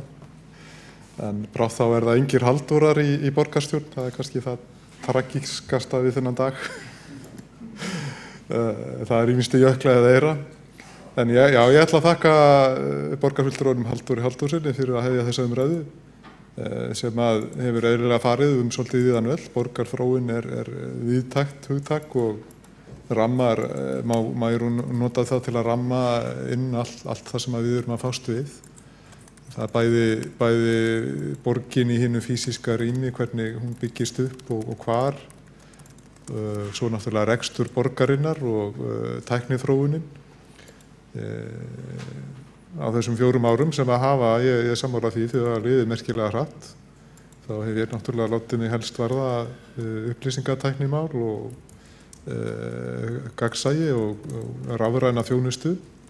Ég held að það sé mjög mikilvægur liður í þessari borgarþróun. Tækniþróunin er mjög hröð og það er hægt að gera mjög margt með tækninni og opinberir aðilar og þessi stóri opinberir aðili sem borgin er verða að halda í við tækniþróun og vera færum að nýta hana. Meðal annars eins og borgarfulltrúinn Áslaug Friðriksdóttir kom inn á hér áðan til upplýsingagjafar og miðlunar. Við erum í mjög kveiku umhverfi þar sem að hlutir geta gerst mjög hratt og þá er mikilvægt að geta brugðist skjótt við og haft stjórnkerfið þannig að það geti komið til móts við veruleikann eins og hann er hverju sinni. Þetta snýst náttúrulega bæði fagleg framtíðarplön í einhverju víðu samhengi og síðan svona daglegan rekstur þar sem á að vera hægt að breyta af leið eða stilla af hlutina í samræmi við veruleikann og svo náttúrulega líka upplýsingatæknin hjálpar líka til við að upplýsingagjöf og er grunnur þess að móta stefnuna til framtíðar. Og þar held ég að ég er sammála því að er hægt að gera mun betur og er verið að vinna í því að gera betur meðal annars með, og ekki síst með rafrænni þjónustumiðstöð sem að ég hef heyrt að sé og maður hefur séð að er að koma mjög sterkt inn, sást í Snjallborgarráðstefnunni í Hörpu með tæknilausnir og rafvæðingu og samþættingu. Það er núna verið að vinna að því að setja alla þjónustuferla velferðarsviðs á vefsíðu eða netið. Það felur í sér bara heildarendurskoðun á öllum ferlum og það tækifæri til að gera þetta notendamiðara, að virkja notendur þessar þjónustu meira með í ráðum, að hvernig þeir eru að upplifa, hvar hindranir eru og hvernig er þetta að gera þetta allt saman auðveldara og aðgengilegra. Þetta er tækifæri til að stíga aðeins út fyrir kerfið og sjá hvernig þetta er að nýtast í raun. Þannig að ég held að þetta hangi algjörlega saman, þessar 2 áskoranir. Það er annars vegar upplýsingatæknin og hins vegar það að virkja fólk meira með. Ég get líka algjörlega tekið undir að það er rosalega mikilvægt og er bara staðreind í öllum margtökin staðreind í öllum breytingastjórnunarfræðum að það er rosalega erfitt að vera að draga vagnin. Best er að virkja fólk með og að fólk sannfærist sjálft að það sé verið að stefna í rétta átt og skilja ástæðunar og sé búið að kaupa, sé sjálft búið að fara í gegnum rökin og sannfæra sjálft sig og svo náttúrulega ef rökin eru vond að það sé að komast að annarri niðurstöðu að sjálfsögðu. Þannig að þetta eru miklar áskoranir sem að ég held að við þurfum að mæta og getum vel mætt í framtíðinu. Ég held að grunnurinn hafi verið lagður en það þarf auðvitað að vera ríkur vilji til þess að breyta hugarfari líka. Að það séu allir dálítið ásömu blaðsíðu með það að þessi aukna upplýsingagjöf og samráð og það að virkja fólk með sé að finna góða, sé ekki bara lýðræðislegra heldur gefi bara betri niðurstöður. Því að það er búið að fara betur gegnum all hlutina og skoða á frá öllum hliðum. Þetta krefst náttúrulega ákveðnar þolinmæði líka sem aftur það er alltaf þversagnir í öllu. Það að þurfa að hafa þolinmæði það náttúrulega fer alveg þvert gegn þeirri kröfu að bregðast skjótt við. Þannig að þetta er allt saman spurningum hvernig þetta spilar saman, hvað er skynsamlegt hverju sinni. Já, og svo líka bara upp á upp á það hvað pólitíkin snýst og getur snúist á hún að snúast að vera að deila hver veruleikin og hverja staðreyndir eru eða á hún að snúast hvað að gera við þessar staðreyndir, hvaða prinsipum á að beita á staðreyndirnar. Það er rosalega þreytandi ef það er verið að takast á sko, hverjar grundvallar upplýsingarnar eru. Sko. Þá er þetta ekki pólitík eins og hún ætti að vera, sem er byggð á mismunandi gildum sem er að takast á, heldur bara einhvers konar átökum hver veruleikin er. En draumsýnin er náttúrulega svo að það séu allir algjörlega sammála allar staðreyndir alltaf, því að það er aldrei þannig, en ég held að við getum gert betur í þessum efnum, bæði hér og líka á öðrum vettvangi. Svo náttúrulega eins og aðrir hafa komið inn að það er þróun framundan mjög mikil að við erum að fá fullt af fleiri konum í þennan sal og í störf borgarinnar og það er bara mjög spennandi. Ég held að það muni hafa töluverð áhrif og ég fyrir mitt leyti get bara stigið glaður til hliðar eftir þessi 4 ár og held að þetta verði bara í mjög góðum höndum. Og það er víst eitthvað hægt að nota tækifæri síðar til að þakka. Ég veit ekki alveg hvað er hægt að koma því inn í dagskrána, en ég ætla bara að gera það núna. Samstarfið hefur verið mjög áhugavert og gefandi. Vinna með ykkur og starfsfólkinu og kynnast því hvernig þetta virkar allt saman. Þetta er mjög krefjandi verkefni, en það sem er gott við þetta er að hlutinir gerast, maður sér þá gerast, sko. Þeir eru gerast. Kannski hægur oft en maður vonast eftir eða býst við, en þetta er einmitt að þróast í ákveðna átt og maður sér hver hún er og það er hægt að leggja niður ákveðna línur og sjá hvernig hlutinni smátt og smátt fara eftir þeim línum. Það er virkilega, og held að muni nýtast mér bara áfram út ævina, hvar sem að ég mun finna mér verkefni að búa við það að hafa komið hlutum í framkvæmd. Þannig að ég þakka bara aftur mig. Þá er borgarfulltrúi Halldór Auðar Svansson lokið máli sínu og borgarfulltrúi Halldór Halldórsson næstur á mælendaskrá.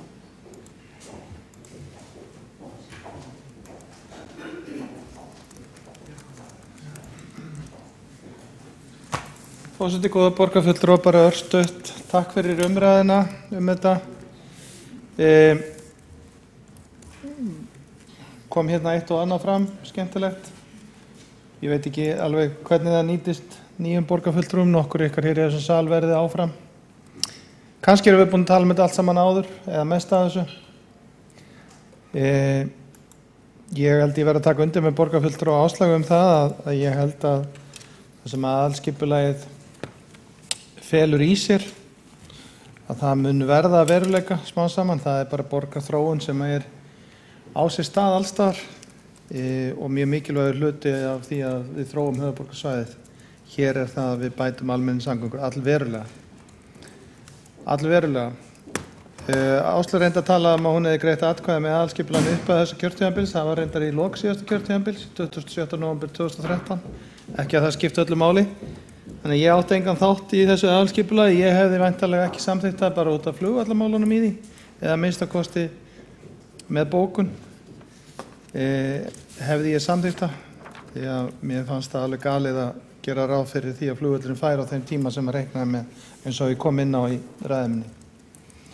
Ég ætla ekki að hafa þetta lengra, þá getur borgarfulltrúi Björn Blöndal saknaði þess að ég hef lítið talað hið ágæta ráðgjafafyrirtæki og sem að ég talaði oft hér í upphafi kjörtímabilsins. Ég er reyndar enn í þessu ráði þessu samráði sem byggir á skýrslu. En ég get sagt ykkur það til að taka þetta saman að ég sá það að þetta ágæta ráðgjafafyrirtæki McKinsey var að skila síðasta ári með mjög góðu veltu fyrir rekstri.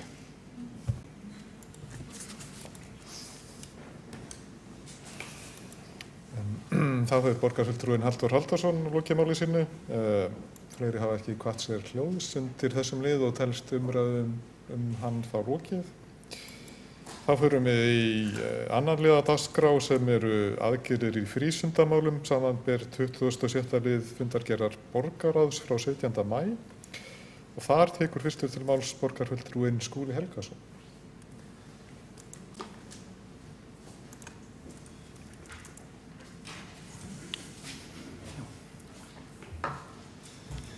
Forseti, ágæta borgarstjórn.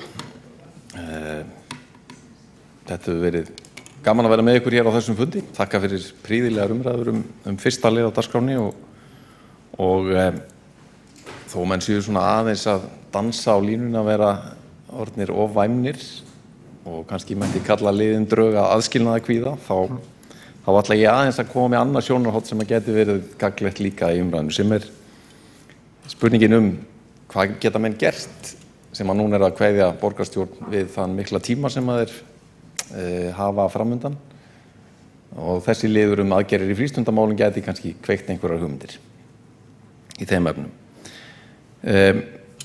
Þetta eru tillögur sem að urðu til úr kannski vinnu í tveimur mismunandi hópum. Annars vegar var það þessi hópur frístundastefnuna sem að við Marta Guðjónsdóttir og Sóley Tómasdóttir áttum aðkoma í gegnum sérstakann stýrihóp.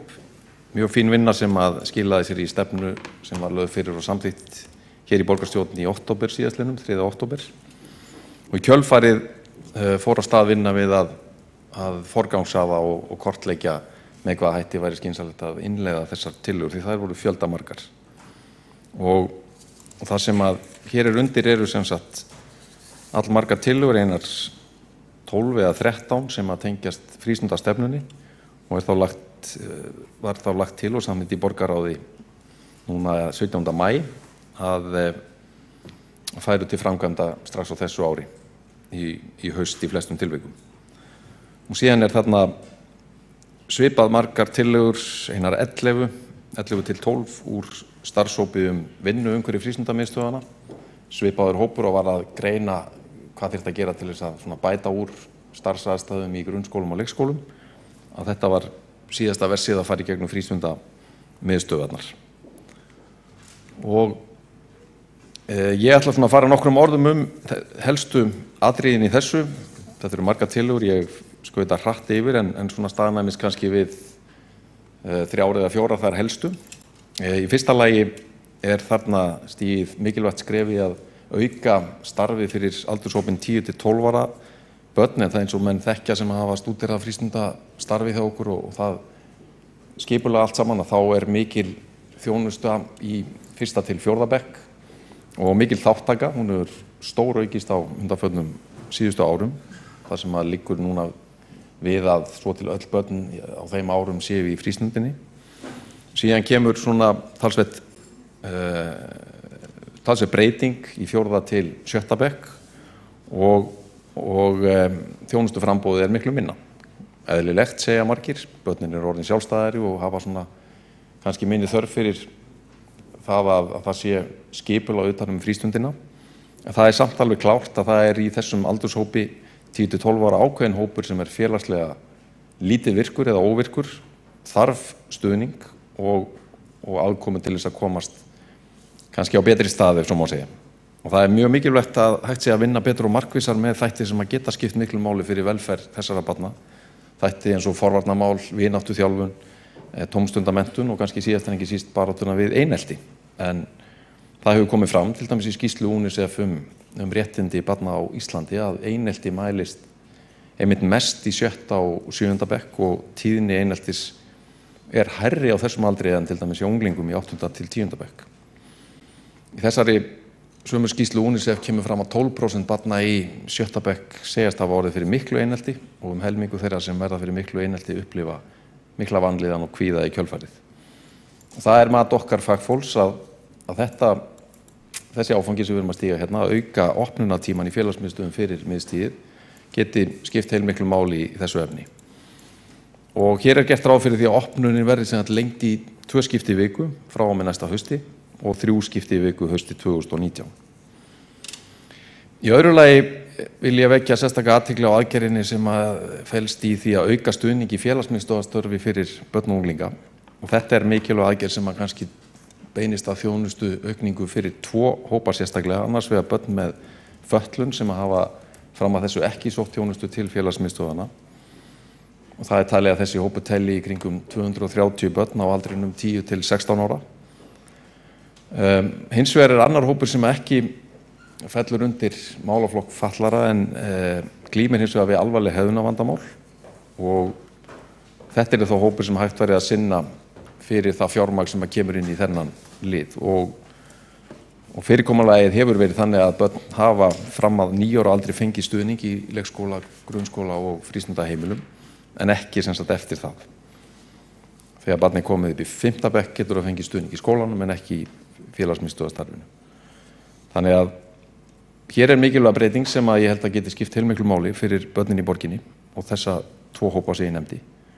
Og við gengum út frá því að stuðningnum honum yrði útdeilt ef svo má segja með sama móti eins og gert hefur verið hjá frístundaheimilunum. Þannig að það komi inn umsókn inn til frístundamiðstöðvarnar Kringlumýri sem hefur verið svona móðurstöð í þessum málaflokki og félagsmiðstöð getur þá sótt stuðning til hennar, lagt fram þjónustu þörf barnsins og fær síðan úthlutað og sérstökum miðlægum potti til þess.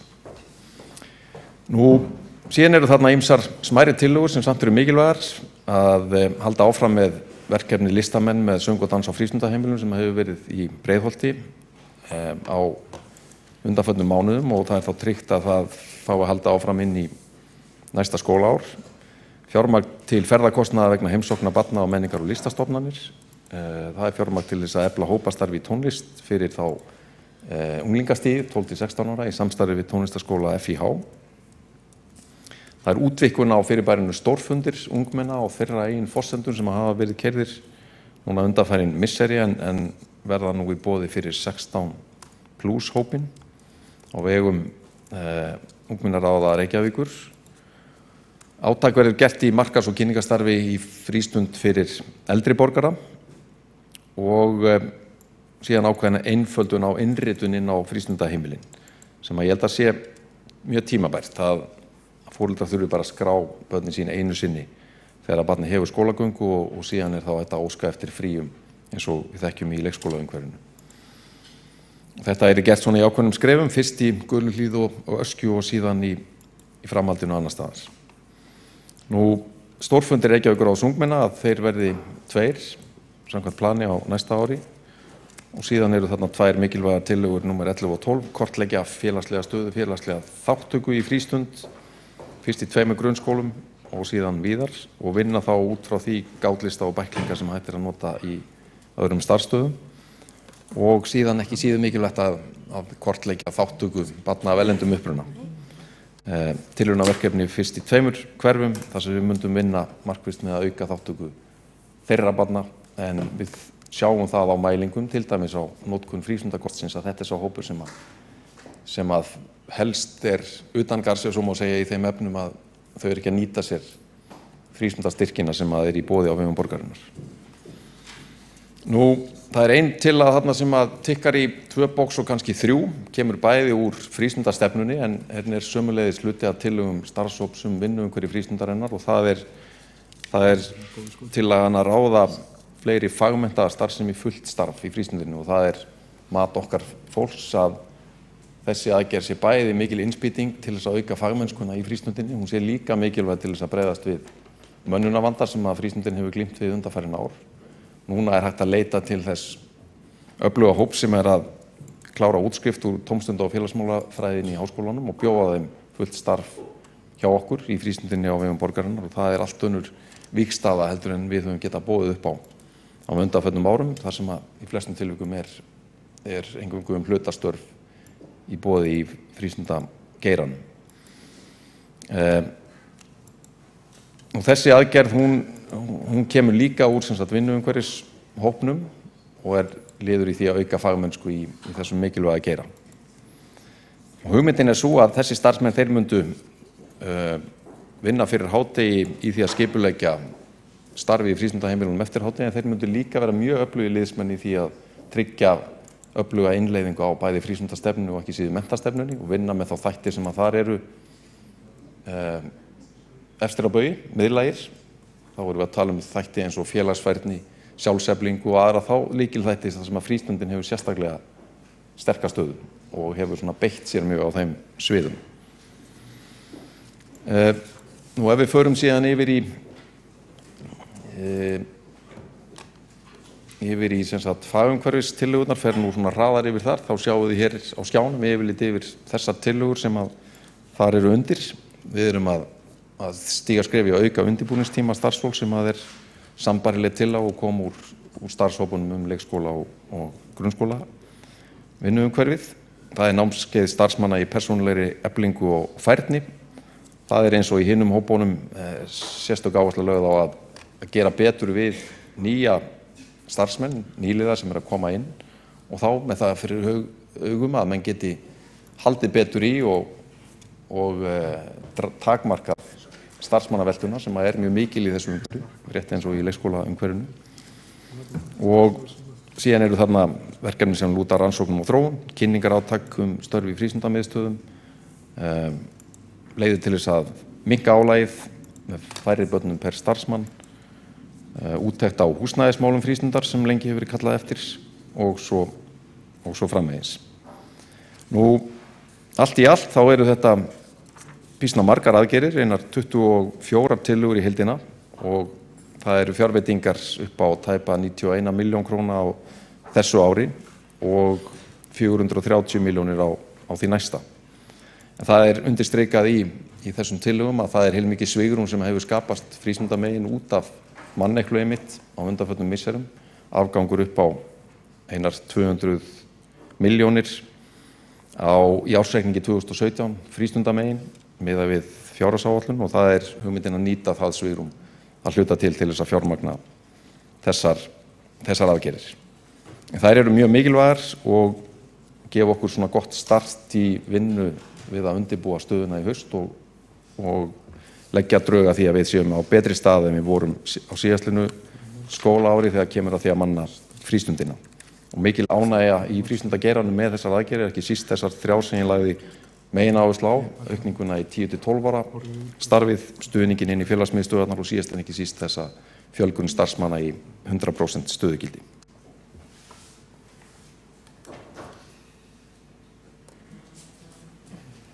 Það er enginn búin að... Já.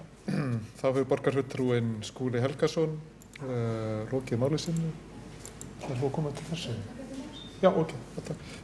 Þá tekur næst til máls borgarfulltrúinn Marta Guðjónsdóttir. Gjörðu svo vel.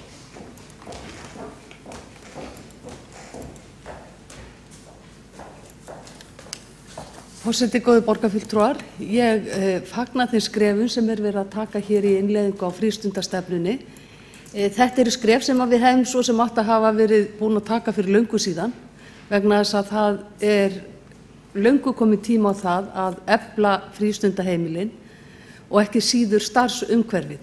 Það sem að mér finnst kannski vera ánægjulegast varðandi þessar tillögur er það að þarna erum við að fara í aukið samstarf við lista- og menningarstofnanir, bæði á vegum Reykjavíkurborgar og annarra aðila og við ætlum að auka þátttöku barna með annað tungumál í frístundastarfi og það er full þörf á því og við höfum algjörlega verið meðvituð það og það var mikil samstaða það í hópnum okkar sem var skipaður af borgarráði og eins líka starfshópnum sem var skipaður varðandi vinnuumhverfi starfsmanna.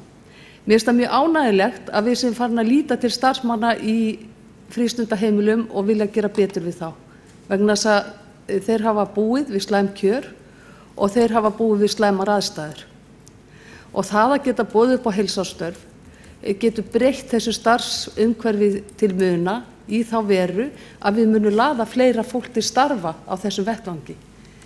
Það að vera með hálfstáðsstörf og í rauninni bara að hluta til að árinu, þar að segja að þetta ekki heilsársstörf, gerir það verkum að það verður mikil starfsmannavelta. Þannig að allt eru þetta mjög ánægjuleg skref.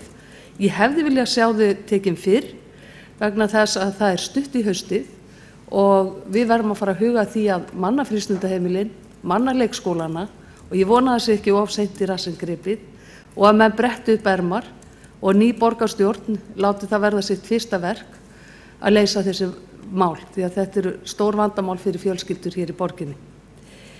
Mér langar aðeins að spyrja borgarfulltrúan Skúla Helgason að því að það er talað þarna markaðsátak varðandi eldri borgara. Mér hefur fundist skorta á að við hlúum betur að frístundastarfi eldri borgara.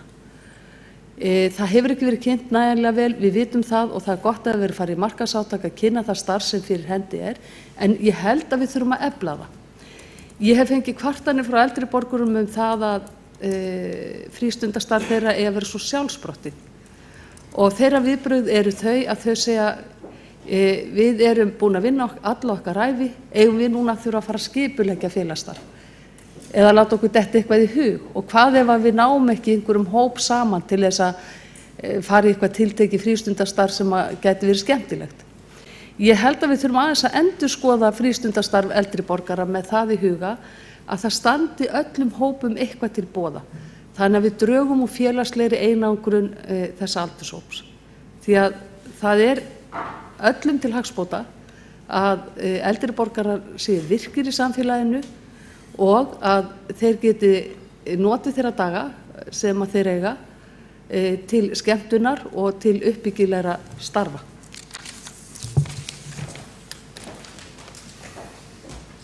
Þá hefur borgarfulltrúin Marta Guðjónsdóttir lokið máli sínu og þá veitir andsvar borgarfulltrúin Skúli Helgason. Forseti, ágæta borgarstjórn, þakka borgarfulltrúa Marta Guðjónsdóttir fyrir hennar ræðu þessi mál. Það er rétt, þarna tillaga sem gengur út á að stíga fyrsta skrefið í því að kynna það sem að í dag er í boði fyrir eldri borgara en það er hárrétt að það þarf að gera meira eins og reyndar vel útlistað í stefnunni sjálfri.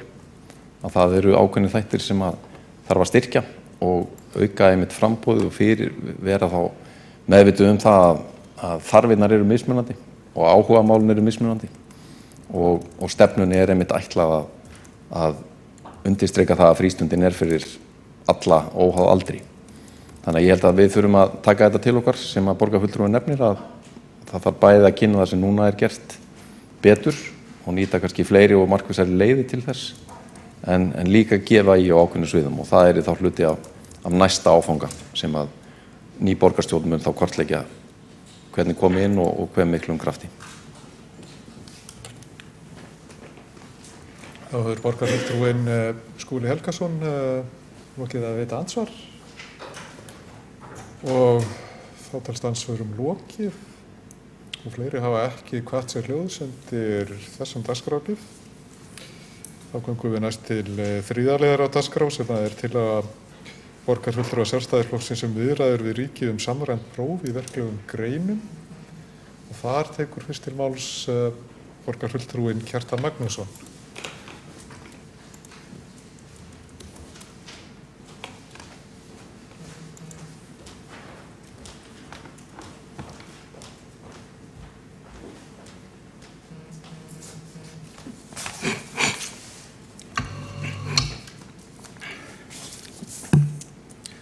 Forseti, góðir borgarfulltrúar, ég flyt eftirfarandi tillögu fyrir hönd borgarfulltrúa Sjálfstæðisflokksins. Lagt til að Reykjavíkurborg taki upp viðræður við menntamálaráðuneytið í því skyni að grunnskólanemendum verði gefinn kostur á að taka samræmt próf í verklegum greinum. Markmiðið að auka verkmenntunar í skólakerfinu þannig að verkgreinar standi í jafnfæti sínum bóklegu. Já, góðir borgarfulltrúar, hér að tala efni sem þið eru ekki mál sem þið hafi ekki heyrt í fyrsta sinn og ég hef verið svolítið lengi í þessum bransa í borgarstjórninni en þetta var örugglega eitt af fyrstu málunum sem maður heyrði þegar var talað menntamál og sem mjög stór hluti af okkar starfi og það var þetta að það yrði að auka vægi verkgreina. Það sama eiginlega hvaða sérfræðingur eða leikmaður skoðar skólakerfi okkar með gagnrýnum huga og sama hvort hann íslenskur eða erlendur. Men menn staðnæmast alltaf við þetta atriði að það þurfi að auka að verkmenntun sé ekki nægilega vel sinnt og það þurfi að sinna henni og ef út í það farið þá er líka verið talað svipað varðandi listgreinar. Sumt af því sem ég segi hér mætti líka segja listgreinar en ég ákvað að aðskila þetta allan þessari umræðu og leggja áherslu á verkgreinarnar og það kemur fram með ýmsum hætti. Það er mjög oft þegar maður heimsækir skóla borgarinnar, ég hef heimsótt alla skóla í borginni, þá er mjög oft sem það er ábendingar sem maður fær frá viðkomandi skólastjóra eða kennarastofunni eða foreldrafélagi eða hver sem kemur með ábendingu að það sé sagt að í viðkomandi skóla sé pottur brotinn í verkmenntun. Það getur verið vegna aðstöðuleysis, það getur líka verið vegna þess að þessi of fáir tímar í verkgreinum og foreldrafélög hafi til dæmis benda mjög gjarnan á slíkt og ég hef til dæmis bara séð ótrúlega dæmi það þar sem skóli hefur komist upp með að eins og við segjum svindla á verkgreintímanum, hafa of fáa tíma í verkgreinum árum og jafnvel áratugum saman en hins vegar ég tek fram mjög margir skólastjórar, örugglega mikill meirihluti skólastjóra reynir að standa eins vel að verkgreinakennslunni eins og hægt er þó að stundum komið það fyrir að manni finnist hallað á hana. Og víða, ég man fyrir nokkrum árum þá fengum við yfirlit var lagt fram yfirlit í menntaráði yfir verkgreinatímana í skólunum okkar og þar kom í ljós að það var allt og víða pottur brotinn og fáir tímar kenndir og beinlinni gengið í berhögg við aðal námskrána. Nú eins og við vitum þá gerast flestar góðar breytingar hægt. Það er mjög sjaldan sem þetta gerist sem við getum lagað eitthvað svona hlut þar sem eitthvað skortir á einum degi og ég fullir það minnst í skóla- og frístundaráði þá skortir ekki skilningin á því að þau þurfa að efla verkmenntunina og það er ætíð verið að stíga eitthvað skrefið þessa átt en við erum ekki komin lengra en við erum komin hins vegar og eitt vandamálið í þessu annars verður þetta kannski vanta peninga, þarf að fjölga tímum, þarf að bæta aðstöðu en svo er það líka bara svona huglægur vandi, það er viðhorfsvandi sem verkgreinar eiga því miður aðeins við að glíma í glímunni við bóklegu fögin, ef svo má segja, aðeins ég vilja verka að segja þessar tvær faggreinar sé eitthvað að takast á en við vitum það alveg að það er vandamál að mjög víða og í orðræðinni frá Íslandi þá eru kannski bókgreinarnar þar eru talaðar upp og verkgreinarnar eru annarkvort talaðar niður eða jafnvel þaggaðar niður, jafnvel með þögninni eða ákveðin aðgerðarleysi þá er verið að draga það niður í samanburðinu við bóklegu greinarnar og ein birtingarmynd þess er örugglega sú hvernig við veljum samræmdu prófin, við veljum þegar við veljum fag sem taka skal til samræmds próf, að minnsta kosti í 10. bekk, þá er svo sannarlega verið að lyfta því fagi aðeins. Dæmi það er þegar danskan var tekin út úr samræmdu prófunum á sínum tíma, þá var því mótmælt af dönskukennurum og þeim sem vildu veg dönskunar sem mestan. Það var talið að það verið að setja dönskuna niður með þessum hætti með því að taka undir samræmduprófinu. Nú og ég veit að það verið að halda þrasa hellingi það runni hvaða bóklegu fög ætti að vera í samræmduprófunum, hvort að þau hefur verið 3 eða 4 eða 6 eða jafnvel fleiri. Þá ef við horfum á þetta svona bara bókleg fög versus verkleg fög, þá finnst mér finnst það ekki ganga að þegar við veljum þegar fögur er valin í samræmduprófin, jafnvel þó samræmduprófin í heild sér tölur niður, það hefur verið ákveðið vægi og krakkarnir, unglingarnir, þeir spyrja ennþá í 10. bekk alveg hvert annað algjörlega miskunnarlaust hvað férst á samræmduprófinu. Og það segir sér alveg sjálft að þegar hvernig gekk þið þar Og það segir sér alveg sjálft að þegar krakkarnir fara undirbúið til samræmdu prófin og þar eru þrjú bókleg fög en ekkert verklegt, þá er verið að setja bóklegu fögin upp og það skilaboðin eru svolítið þau að verklegu fögin skipti litlu máli, jafnvel túlkað sumir að þau skipti engu máli. Þess vegna held ég að það sé guðstökaverk að reyna að breyta þessu og besta leiðin til þess var að taka verkleg fög inn í samræmdu prófin. Það er ekki lagt til í tillögunni, það er ekki skeið á útfærslu, ég held að það sé bara rétt að ræða þetta við ríkið, sem betur fyrir er það nú þannig að ríkið hlustar þegar að stærsta sveitarfélagið hefur samband og hefur hugmyndir breytingar. Ég leyfi mig líka fullyrða að þetta sjónarmið það njóti skilnings hjá menntamálaráðherra og mörgum menntaspekulöntum, til dæmis meðal yfirmanna menntamálastofnunar, að ég viss að þetta sjónarmið myndi njóta skilnings þar og nýtur skilnings þar og ekki eftir neina að bíða heldur en að hefja þessar viðræður, því að við vitum að þetta svona undirbúningur getur tekið langan tíma. Auðvitað getum við týnt okkur í útfærslunum, en ég held að þyrfti, minnst kosti þess að byrja með, þetta þyrfti ekki vera flókið, það þyrfti að taka ákvörðun þetta, hvort þetta væri ekki valkvætt, hvort þetta ætti að vera skylda eða hvort þetta væri alveg valkvætt og hvort þetta væri þá ein einkunn eða tvær, það hægt að hugsa sig ýmsar útfærslur á þessu. Nú, það væri hægt að auðvitað fyrsta sem kemur upp í hugan, kostar þetta ekki eitthvað mikið, það að fyrsta sem oft fólk hugsar en það er hægt að finna út úr því, ég held að vera hægt að finna leið þar sem vera hægt að gera þetta nokkuð ódýrt, til dæmis með þeim hætti að segjum þetta væri valkvætt, þá væru þeir sem ætluðu sér í samræmt próf, þeir myndu samræmt próf í þessari grein, þeir myndu bara tilkynna það í upphafi vetrar og síðan yrði auðvitað bara metið hvernig við komum til þess staðins um veturinn og ég sé fyrir mér að það gæti verið eitthvað stykki, hálfgert sveinsstykki sem væri tekið inn í þetta loka próf og það auðvitað gæti verið sem viðkomandi inni að veturinn og skilaði kannski skýrslu yfir það hvernig verkið hefði verið unnið. Þetta gæti verið smíðagripur úr við eða stáli. Þetta gæti verið saum eða hekl. Þetta gæti verið þess vegna verkefni sem væri unnið í tölvu bara og væri hönnun. Ég held að þarna var að gera góða hluti og ekki síst ef ímyndunaraflinu var leyft að ráða. Kostnaður þyrfti ekki að vera mikill,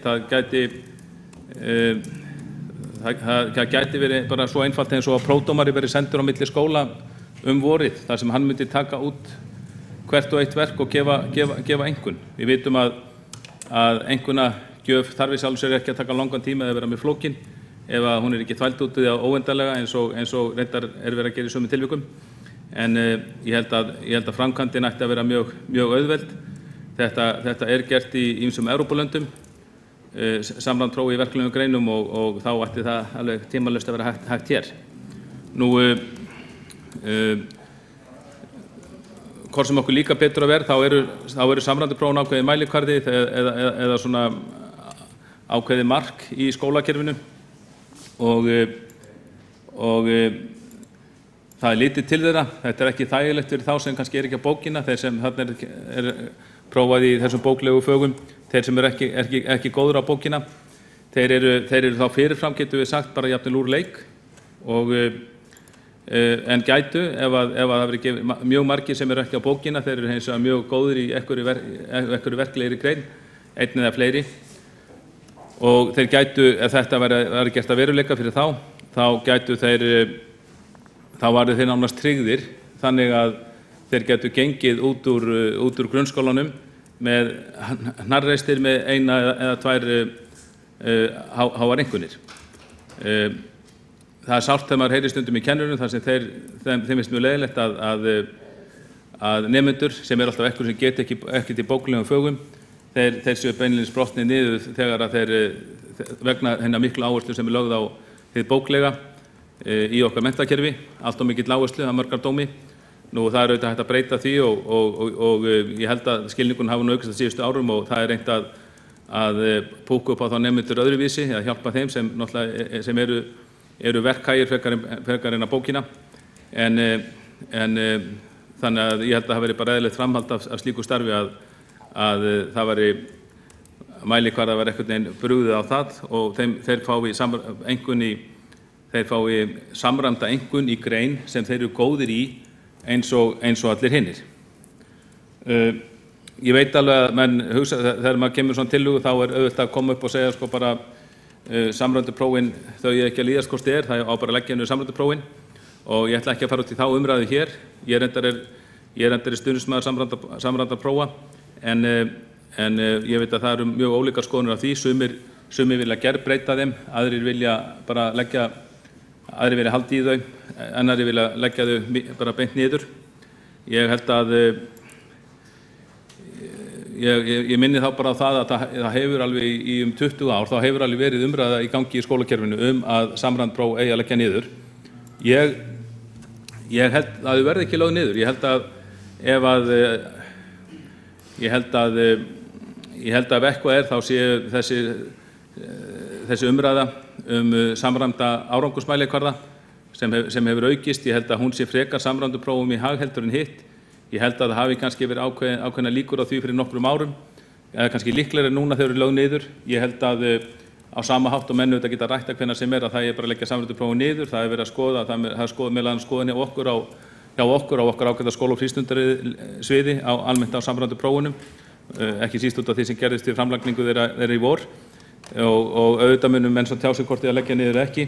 Ég held að bara að raunhæft séð þá verði þau ekki lögð niður og þá eigum við að gera það sem í okkar valdi stendur sem við sem rekum stærsta menntakerfið á landinu að reyna að gera þau betri meðan þau eru við lýði og ég held að það verði sem best gert með þessu að laga þau með því að taka verklegu greinarnar inn í þessi próf og hvetja ríkið til þess.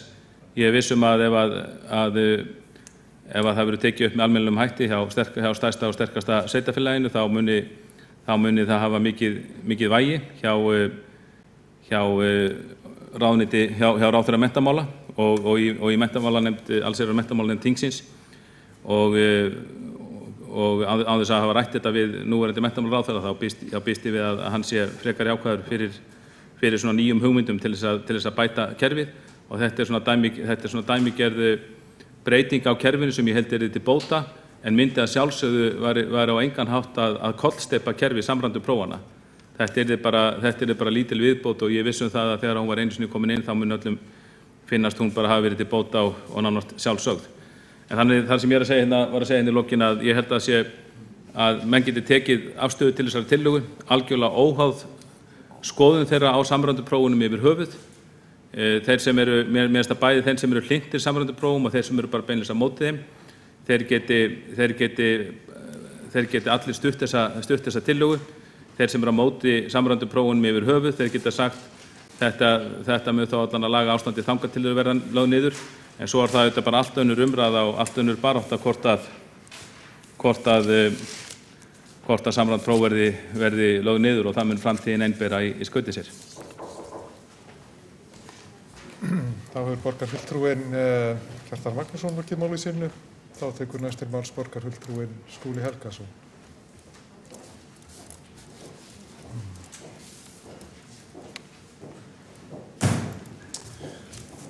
Forseti ágæta borgarstjórn. Þetta tillaga sem hér til umræðu samræmd próf að menn gefi í og fjölgi þeim í okkar menntakerfi. Taki þau upp í verklegum greinum fyrir utan þessar greinar sem við erum að nota í dag. Og það bara í sjálfu sér hið besta mál að menn veltu upp nýjum flötum í þeirri umræðu. En ég vil aðeins bara benda á það að samræmd próf og stöðluð próf yfir höfuð eru hluti af stærra mengi. Það eru ákveðnir svona hugmyndaheimar sem að takast á í hinu alþjóðlega samhengi. Og þetta sannarlega ákveðin hugmyndaheimur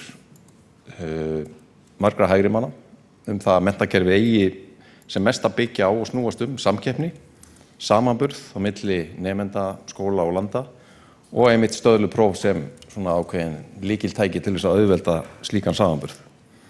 Það er horft til landa sem að fá hátt skor á slíkum stöðluðum prófum og þau tekin til marks einhvers konar fyrirmyndar menntasamfélög. Á móti þessari hugmyndafræði síðan það sem við getum kallað norræna módeli sem leggur áherslu á heildstæða nálgun á menntun sem miðar að því að efla alhliða þroska nemenda, mennta á til að takast á við lífið í sínum margbreytilegu myndum, virkja áhuga, styrkleika, huga og hönd samhliða og síðast en ekki síst að treysta kennurum sem fagfólki og skólum sem sjálfstæðum stofnunum til þess að vinna með og leiðbeina nemendum og ganga úr skuggum að þeir hafi tekið með sér það veganesti sem að nýtist þeim í lífinu í gegnum fjölbreytilegt námsmat í hverjum skóla. Það hefur verið mikil umræða til dæmis PISA-prófin sem að alveg rétt, þetta staðla próf, eitt af þeim fáu sem að við höfum á alþjóðavettvangi mismunandi eða samanburð á námsárangri nemenda í efsta bekk grunnskóla. Íslendingar hafa ekki riðið feitum hesti frá þessum PISA-könnunum undanfarin ár. Þó hefur árangur nemenda í Reykjavík reyndar verið talsveit betri og langt yfir landsmeðaltali, einhverjum í stærðfræði og einhverju leyti í læsi. En í samræmdum prófum í 4., 7. og 10. bekk hafa reykvískir nemendur komið ágætlega út. Það er hins vegar áhugavert út af þessari umræðu stöðlupróf almennt að skoða svona dæmi sem að undirstrika ákveðna veikleika í þessum fyrirbæri. Tek eitt dæmi hér varðandi PISA. Þar hafa nemendur í Suður Kóreu raðað sér í eitt af efstu sætunum í PISA-könnunum aftur og aftur, en margir telja þann árangur dýru verði keyptan því þar í landi mikill þrýstingur á að nemendur ná í góðum námsárangri og flestir nemendur nánar tiltekið 7 af hverjum 10 sækja einkakennslu eftir að skóla lýkur. Og fjölskyldur í Suður Kóreu að verja hvorki meira né minna en 18 milljörðum bandaríkjadala á hverju ári í einkakennslu fyrir börn sín, sem er fjárhæð sem svarar til 80% af öllum útgjöldum Suður kóreska ríkisins til grunn- og framhaldsskóla í því landi. Nú afleiðingin af þessari miklu einkakennslu og þessum mikla kúltúr þess að leggja áherslu á að nemendur nái afburða árangri í þessum prófum svo að nemendur í Suður Kóreu eru haldnir miklum kvíða og vanlíðan og nemendur í Suður Kóreu í neðsta sæti yfir nemendur sem að spurðir eru ánægju af veru sinni í skólakerfinu. Þar Ísland í 10. sæti af 35 ríkjum með 90 stig af 100 mögulegum. Meðaltalið hjá OECD tæp 80 stig en Suður Kórea í neðsta sæti á þessum kvarða með einungis 60 stig eða heilum 20 stigum undir meðaltalið OECD. Og hér tillaga að borgin taki upp viðræður við menntamálaráðuneytið að grunnskólanemendum verði gefinn kostur á að taka samræmd próf í verklegum greinum. Ég sammála einu í tillögunni og það það sem segir í seinni hlutanum markmiðið. Að auka vegu verkmenntunar í skólakerfinu þannig að verkgreinar standi jafnfætis sínum bóklegu. Að þessu markmiði erum við að vinna núna og þetta sérstaklega ávarpað í drögum að menntastefnu sem hefur verið kynnt í borgarráði og í umsagnarferli núna. Og ég furða mig svolítið á því að tillagan fjalli ekki þetta.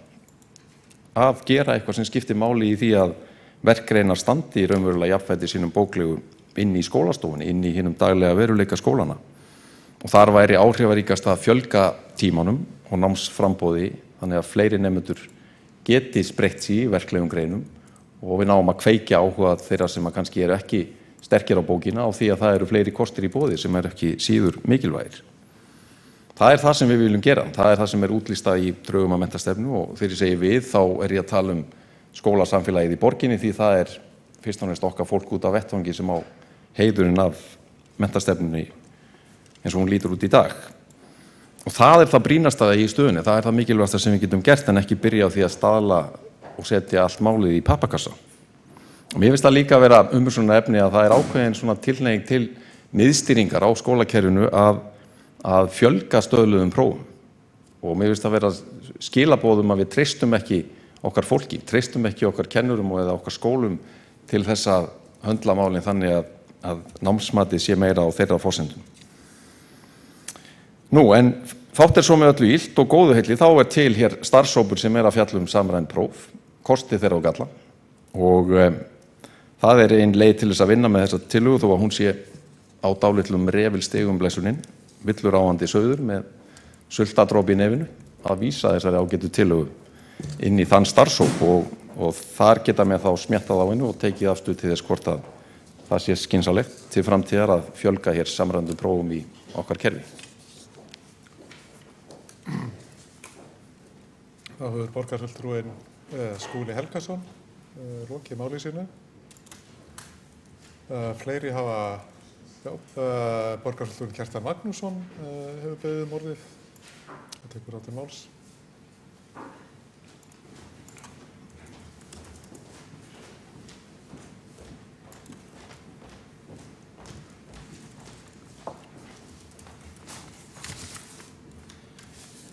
Já, forseti góði borgarfulltrúar, ég vil þakka Skúla Helgasyni borgarfulltrúa fyrir að fjallum tillöguna og hann gerði það svo sannarlega fullri hreinskilni sem ég kann að sjálfsögðu að meta og ég held að við getum vel fellt okkur við það að tillögunni verði vísað inn í þennan starfshóp til umfjöllunar og ég gerir líka ráð fyrir að nýtt skóla- og frístundaráð muni fylgjast grannt með störfum hópsins og geta komið svona inn í þá vinnu. Ég átta mig vel á því að þessi tillaga hún verður ekkert vel séð af öllum og eins og formaðurinn talaði gaf henni þá einhvern að þessi tillaga væri á refilstigum, hún væri villuráfandi sauður og þessi hópur sem ætti að vísa henni til gæti svo sem smjattað á henni. Þannig að mér fannst það fást kannski orðum formannsins svona ákveðin leiðsögn hvernig hann sæi að það farið með tillöguna þegar hann kemur til hópsins og allt það þá ég bara sannfærður að umræðan af hinu góða í þessu sem flestu öðru og ég man bara þegar ég heyrði þessa hugmynd fyrst, þetta auðvitað ekkert mín hugmynd, þetta hugmynd sem hefur auðvitað bara verið smjattað á hér í kerfinu og bara hinum ýmsum ráðstefnum með menntamál í 20 ár eða svo sko. Þegar ég heyrði hana fyrst þá leist mér ekki alveg á hana, sá ég sem vankant á henni en eftir því sem hún marinerast og maður hefur hugsað meir hana og heyrt hana oftar og úr ólíkum áttum þá hefur mér nú lítist betur á hana en ég man ekki eftir að hún hafi neins staðar svona formlega verið lögð fram sko hjá stjórnvaldi allan ekki hjá okkur þannig að þá vildi ég nú gera það sko.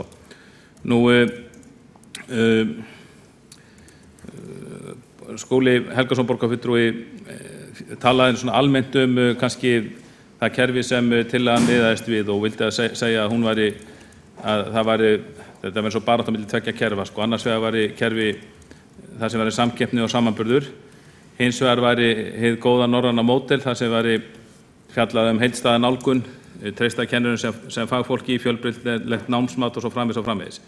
Sko ég held að við Sjálfstæðismenn við tökum mjög miklu leyti undir skilgreiningunni á norræna módelinu og hefum tekið mjög virkan þátt í því bæði á vettvangi ríkis og borgar við að þróa það áfram vonandi til góðs og á sama hátt og borgarfulltrúinn segir að talar það að hann vil ekki stilla mönnum svona upp einhvern veginn í samkeppni og samanburði eða nemendum, þá held ég að það ekki að stilla þessum ólíku kerfum upp sem einhverjum andstæðum.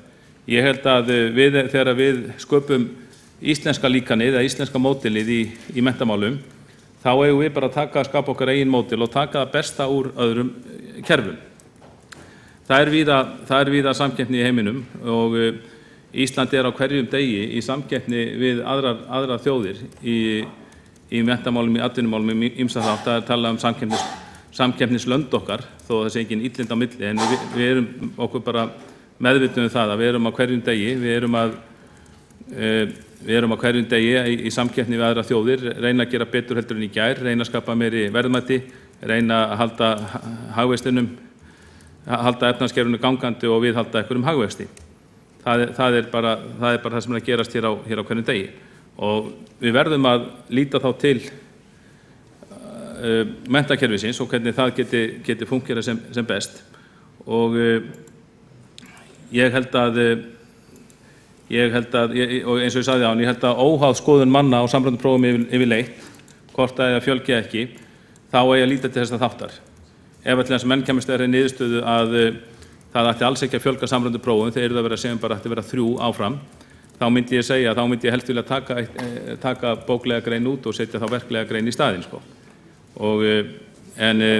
En einfaldast væri eftir að bæta þessu við, þá bara sem valkvæðu prófi, þannig að fólk, bara nemendur, bara eins og eru þetta með samræmduprófin nú þegar bóklegu, að fólk auðvitað ræður stálpaðar unglingar í 10. bekk, þeir eru auðvitað ráðaði hvort þeir fara í þau eða ekki og eiga það fyrst og fremst bara við sinn metnað og sína dómgrind og sína samvisku.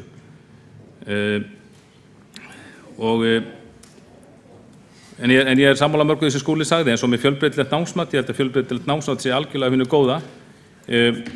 Ég held að ég algjörlega sammála því og ég hef aldrei heyrt því mótmælt nokkuð staðar, hvorki hér í borgarstjórn nei í menntaráði, að það er ekki að viðhafa fjölbreytilegt námsmat. Þegar við metum okkar kerfi, og auðvitað þurfum við að meta okkar kerfi, þetta er dýrasti útgjaldapóstur borgarinnar, auðvitað þurfum við að meta það, við þurfum að meta hvernig kerfi standi sig og það hefur ekkert með það að gera að treysta kennurum sem fagfólki. Auðvitað getur það hugsast að einn af 1500 kennurum í Reykjavík, hann sé ekki að standa sig. Þá þarf að vera til eitthvað tæki til þess að og það er auðvitað alveg hræðilegt ef svo gerist vegna að þessi kennari kannski að kenna 20 nemendum og þá fá þeir ekki kennslu við hæfi sem við viljum láta hafa. Ég myndi segja að það væri nóg að einn kennari af 1500 var ekki að standa sig fullkomlega. Það væri næg ástæða til þess að við erum að hafa eitthvað svona kerfi. Ég er ekki að tala eitthvað myndavél eftirlitskerfi í stofunni, ég er bara að tala eitthvað svona kerfi, það sem kemur í ljós, þar sem við höfum eitthvað samanburð, við getum eitthvað hætti borið saman kennsluna og námsárangur í þeirri skólastofu við aðra.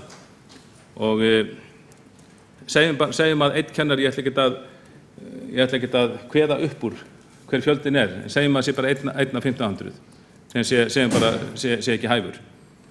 Svo hann gæti fræðilega verið með sama bekkinrunni öll 10 ár skólagöngunar, grunnskólagöngunar og það var þetta ekki nógu gott. Segjum að einn skóli bara var ekki að standa sig nógu vel. Þá finnst mér að við ættum að hafa tæki til þess að finna hann og reyna að koma málum þar í lag. Og svo þurfum við að líta á kerfið okkar í heild og ég veit alveg það er engin einhleytur mælikvarði, það þýðir ekkert að líta vorpróf 1 ár hjá okkur bekk, það getur verið margar ástæður fyrir því ef að útkoman ekki góð. En ég hef trú á því að ef við lítum með ýmsum hætti á alla mælikvarðana, PISA-prófin, samræmduprófin, lesskimun, stærðfræðiskimun, skólapúls, eineltiskönnunina og vellíðunarkönnunina síðast en ekki síst, að það færir okkur nær því markmiði að geta greint skólakerfið og bætt úr skáki ef það þarf að halda. Og ég er alveg sammála því að við höfum ekki að stefna í átt hér að einhverju suðurkóresku skólakerfi og þetta er svolítið gallinn þegar við ræðum samræmduprófin, að menn hlaupa alltaf þessar skotgrafir. Ég hef svo oft fengið þetta á mig í umræðinni þegar maður tala próf. Já, þú vilt bara hafa þetta eins og í Singapúr eða Suður Kóreu eða bara í Finnlandi, bara það sem bara ertu búin að sjá sjálfsvígstölurnar frá þessum löndum. Vilt þú að þú styður samræmduprófin, þú þá bara styðja ástand hér eins og þar sem er bara mikil stress, mikil kvíði og bara há sjálfsmorðstíðni. Auðvitað er það ekki þannig. Auðvitað er ekki þannig að skólakerfi sé að standa sig vel, þrátt fyrir að þótt krakkarnir standi sig vel á prófum, ef þar er að mælast mikil kvíði, mikil stress eða allir fari í einkakennslu eftir skóla eitthvað slíkt sko. En svo sjáum við sem hefur kynnt okkur þessar PISA-tölur, við sjáum að það eru ýmis lönd sem hafa eða ýmis hér til dæmis sem mælt í PISA, til dæmis fylki í Kanada, að þar hafa menn náðalegu ótrúlega langt í að ná góðum árangri út úr PISA-prófi og til dæmis að þeim slóðum sem Skúli Helgason borgarfulltrúi var á ráðstefnu á Kanada daginn til að taka þátt í ráðstefnu þar, að bara mann ekki alveg hvað fylkið heitir, en þeir hafa Alberta fylki, já, Alberta auðvitað, að í því fylki þá hafa menn á glettilega langt í að nemendum líði vel í skóla en nái líka góðum árangri og þetta er ekkert eina dæmi, það er til ýmis dæmi þetta. En þannig að hér alls ekki verið að tala það eins og kannski menn falla í þá gryfju að túlka tillöguna að þessi menn sé að leggja til að sé fara í einhver átt. Þvert á móti hér verið að leggja til ákveðna betrumbætur á samræmdu prófunum og til þess að gera þau betri og að því mér segir svo hugur að það sé ekki að fara að gerast að þau verði lögð niður eins og ég veit að sumir vilja. En ég bara þakka fyrir skoðanaskiptum þetta og við fellum okkur bara ágætlega við að þessari tillögu sé vísað til áframhaldandi umræðu inn í kerfinu. Þá borgarfulltrúinn Kjartan Magnússon lokið máli sínu og þá hefur einn borgarfulltrúi óskaði að veita andsvar og við ræðum borgarfulltrúans og það borgarfulltrúinn Skúli Helgason. Forseti ágæta borgarstjórn, ég kannski vildi árétta hérna 2 atriði sérstaklega varðandi þessa umræðu. Annars vegar þetta dæmi sem ég tók Suður-Kóreu, það var svo sem ekki tekið úr lausu lofti eða til þess að henda upp einhverjum hræðsluáróðrum að menn varu að boða hér stórkostlega menningarbyltingu í okkar samfélagi en það samt ástæða til þess að hafa þetta upp á borðinu því við höfum séð það meðan frá hæstvirtum mennta- og menningarmálaráðherra að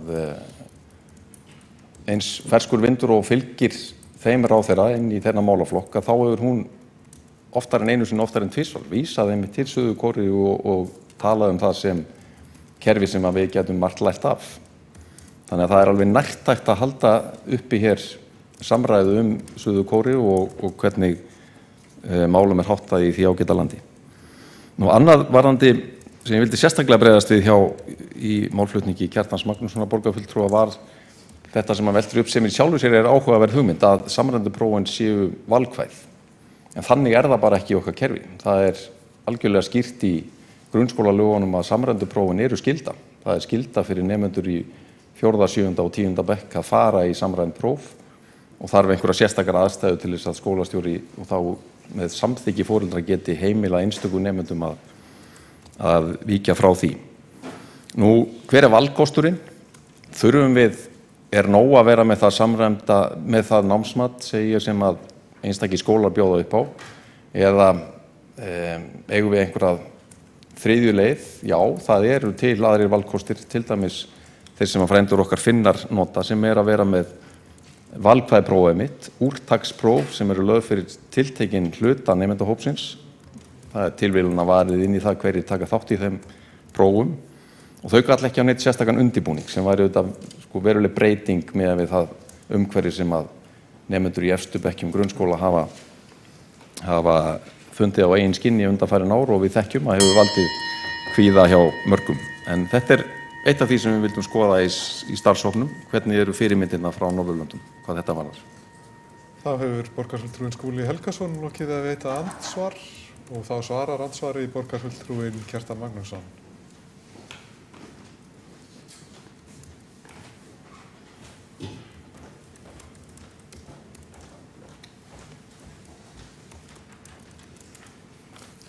Forseti góðir borgarfulltrúar, ég þakka Skúla Helgasyni borgarfulltrúa fyrir þetta. Mér fannst svolítið, vonandi bara ótólku hjá mér fannst bara eins og þegar maður ræða þetta, bara litla breytingu til góðs á samræmdu prófunum, að þá fannst mér hann koma svolítið upp með ákveðna grílu, ekki rússagrílu heldur einhverja Suður-Kóreu grílu, að nefna kannski lönd þar sem sjálfsögðu menntakerfi ekki að skila góðum árangri, það skila bara kvíða og hræðslu hjá börnunum. En bara á þess að ég verið rætt við menntamálaráðherra þá býst ég nú við að hann hafi vísað til Suður-Kóreu í sínu máli. Ég hef hvergi heyrt hæstvirtan menntamálaráðherra að segja að við eigum að taka okkur til fyrirmyndir í einu öllu. En ég býst við að það kannski geti helgast af því að menntamálaráðherra Lilja Dögg Alfreðsdóttir, hún var held ég skiptinemi skeið í Suður-Kóreu og kynntist á menntakerfinu þar. En hún starfaði líka með okkur í menntaráði Reykjavíkur á sínum tíma og ég held ég geti alveg fullir það að hún myndi ekki vilja gera neina breytingar á kerfinu sem gerir það að verkum að kvíði og stressi myndi beinlínis aukast hjá okkar nemendum. Nú, þannig að Já, ég held að þessi komið fram það, það var varðandi hvort að prófin varu valkvæð ekki. Jú, það er sennilega einhvers konar skylda að taka á því. Ég hefur þetta fyrir fram að með umræður úr Alþingi þar sem fyrrverandi menntamálaráðherra er að tjá sig samræmdu prófin og segir að samræmdu prófin séu valkvæð. Þetta er held ég umræða frá 2008, þannig að þá að minnst kosti sagði menntamálaráðherra í þingsölum að samræmdu prófin væru valkvæð. Ég held að þessuna væri það, en við vitum að reyndir valkvæð því auðvitað, þó við viljum að sem flesti fara í samræmdu prófin, þá auðvitað þýðir ekkert að segja stálpuðum unglingum, 15 ára gömlum, kannski 16 ári, að skipa að fara í prófið. Ég veit alveg að það eru dæmi að unglingar þessum aldrei fari ekki í prófið. Þannig ég fyrir mitt leyti hélt að það væri valkvæð, en það er þá misskilningur. Þá hefur borgarfulltrúinn Kjartan Magnússon lokið við að svara andsvari. Þá er andsvörum lokið og fleiri hafa ekki hvatt sér hljóðs undir þessu lið. Hér er komið fram sú málsmeðferðartillaga að vísa þessari tillögu til vinnslu í starfshópi samræmd próf. Þau sem samþykkt hví eru. Það telst samþykkt samhljóða. Þá göngum við til þriðja liðar á dagskrá sem er tillaga borgarfulltrúa Sjálfstæðisflokksins viðræður við ríkið það er fjórði liður. Það er tillaga borgarfulltrúa Sjálfstæðisflokksins fánaskreytingar á strætisvögnum. Og þar tekur fyrst til máls borgarfulltrúinn Kjartan Magnússon.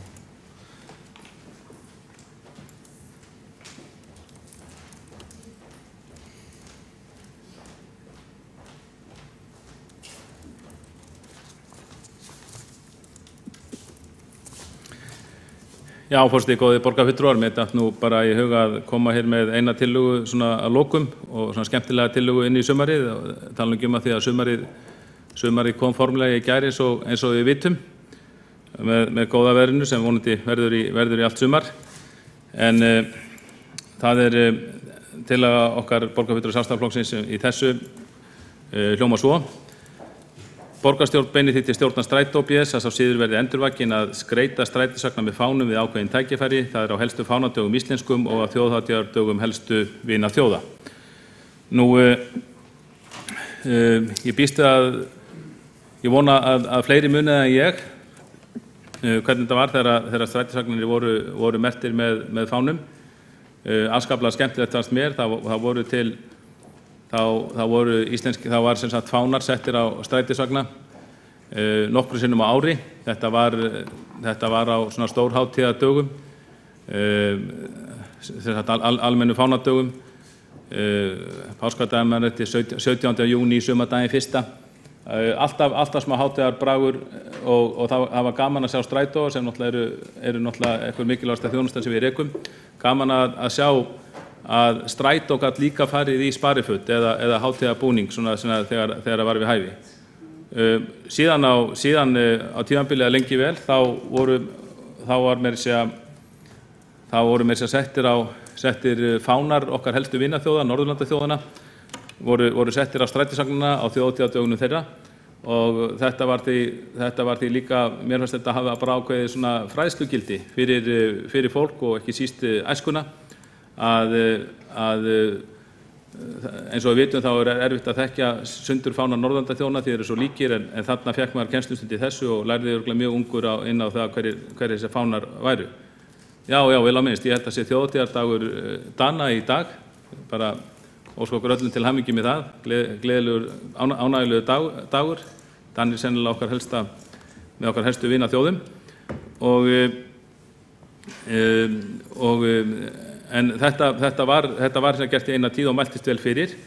En síðan einhvern tímann, ég held að hafi verið í einhverju sparnaðarátaki, það þurfti auðvitað að endurnýja þessa fána reglulega og einhvern tímann þegar kom að endurnýjun þá var einfaldlega ekki farið í hana. Það var fyrst var það held ég þannig að fánarnir voru orðnir eitthvað ritjulegir og þá fækkaði fánum sem var að nota, fækkaði. Svo þurfti bara að endurnýja og þá voru menn að spara og menn ákvaðu bara að sleppa þeim lið og síðan næst þegar voru pantaðir vagnar þá var ekki pantaðir vagnar með sérstöku statífi og þannig datt þetta bara smám saman þetta bara datt upp fyrir á nokkrum árum. Og ég held að ýmsir sakni þess og ég held að þetta sé hluti sem væri bara skemmtilegt að fara út í að nýju. Og reynda var þannig að fyrr á bara ég held að verið upphafi kjörtímabilsins þá fluttum við sjálfstæðismenn tillögu málið í borgarráði og það tók rúmt ár að afgreiða tillöguna og ég man að þann dag sem hún var síðan afgreidd þá lá alveg óvenju illa á mönnum í borgarráði fannst mér af því mér fannst þetta svo skemmtileg tillaga sem væri bara jákvætt að skoða vel og menn töluðum til dæmis þetta yrði mikill kostnaður og en ég hafði rætt málið við nokkra strætisvagnastjóra sem áttu náttúrulega frumkvæði málinu, kom þessa hugmynd til mín og þegar ég greindi þeim frá því að það voru nefndar einhverjar tölur, þetta myndi kosta margar milljónir held ég að gera fánan og svona og þegar ég nefndi tölurna þeirra þetta myndi sennilega kosta margar milljónir þá tók einn af þessu strætisvagnastjórum, hann tók sig til og reknaði bara út, spurðist fyrir það hvað svona fánar myndi kosta eitthvað 100 fánar eða svo íslenski fánar sem var hægt að setja strætisvagna og þetta var ekki há upphæð þetta voru bara 200-300 krónur ef mann rétt sko sem setti kostaði sem ég veist nú ekki mikið og svo það kannski að gera eitthvað breytingar á vögnunum eitthvað slíkt eða eitthvað sem alveg hægt og það má geta þess til gamans að núna helgina semst á sjómannadaginn að þá sá maður sem betur fyrir þá sá maður nokkra vagna þá sá maður nokkra strætisvagna keyra hér Reykjavík með íslenska fána ekki marga en ég sá minnst 2 og mér skilst að þetta hafi verið einkaframtak viðkomandi strætisvagnastjóra sem gerðu þetta og það var gaman að sjá þessa vagna en ég held að veri gaman að víkka þetta mála aðeins út og tillagan var felld í borgarráð á sínum tíma, hún var afgreidd, það tók rúmlega ára að afgreiða hana, var felld að því mönnum fannst þetta mikill kostnaður, sögðu en ég held að kostnaðurinn sé nú ekki mikill við þetta og held að það væri hægt að algjörlega samþykkja þessa tillögu beina til stjórnar Strætó að tillagan hefur verið vísað til þeirra þá voru hún að minnsta kosti skoðuð og mér segir nú svo hugur að kostnaðurinn verði svo lítill að það veri lítið mál fyrir borgina að taka þátt í þeim kostnaði eða Strætó. Þessi tvímælalaus tillaga sem gerir borgin okkar aðeins skemmtilegri. Þá hefur borgarfulltrúinn Kjartan Magnússon lokið máli sínu og næst tekur til máls borgarfulltrúinn Heiða Björg Hilmisdóttir.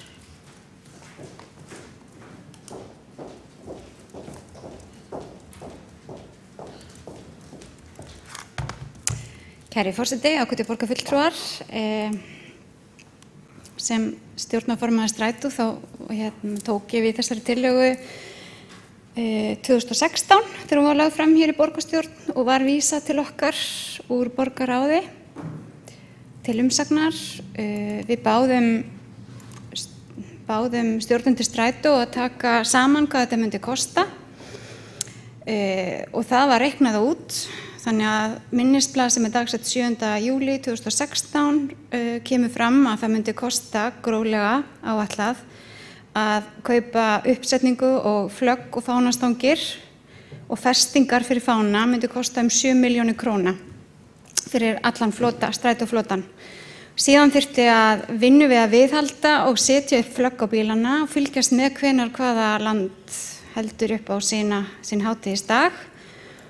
Og rekstrakostnaður var svona óljós. En samkvæmt reynslu frá árum áður þegar þetta var gert, það var sirka 10% afföll á fánum eftir hvern dag og því þurfti svona reglulega að endurnýja þessa fána. Þetta er umtalsverður kostnaður sem myndi leggjast á Strætó og þetta væri ákveðið þannig að þetta er ekki ákvörðun sem að stjórn Strætó hefur hreinlega heimild til þess að taka. Þetta er ekki í okkar, ekki í fjárhagsáætlun Strætó.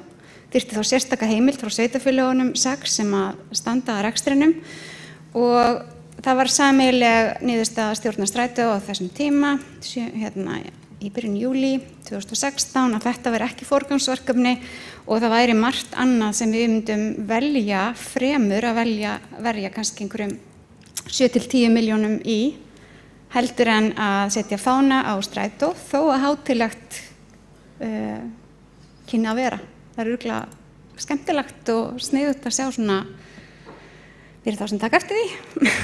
En okkur fannst þetta ekki eitthvað sem að okkur fyndist eðlilegt að við varum að forgangsraða þegar það ljóst að það vantar frekar meiri tíðni á strætisvögnum og margt annað sem er mikilvægara að huga að þegar að vera að horfa á hérna mikilvæga þjónustu sem að strætó sannarlega er og þar get ég tekið undir með borgarfulltrúa Kjartani Magnússyni. En það er sjálfsagt að vísa þessu aftur til stjórnar strætó, það kemur ný stjórn og hérna nýjir meirihlutar kannski metur nýjir meirihlutar í hinum sveitarfélögunum þetta forgangsverkefni og eru tilbúin til þess að fjárfesta í fánum á strætó. Ég ætla ekki að útiloka það, þó ég telji það kannski ekki mjög líklegt. Annars ætla ég bara að nýta tækifærið. Þakka ykkur öllum innilega fyrir samstarfið á kjörtímabilinu, þeir sem eru að hætta. Búið að vera mjög áhugavert, skemmtilegt og mestu leyti gagnlegt. Margt gott sem við höfum gert hér í sameiningu. Þá hefur borgarfulltrúin Heiða Björk Hilmisdóttir lokið máli sínu og einn borgarfulltrúi hefur óskað eftir því að veita andsvar og það er borgarfulltrúin Marta Guðjónsdóttir.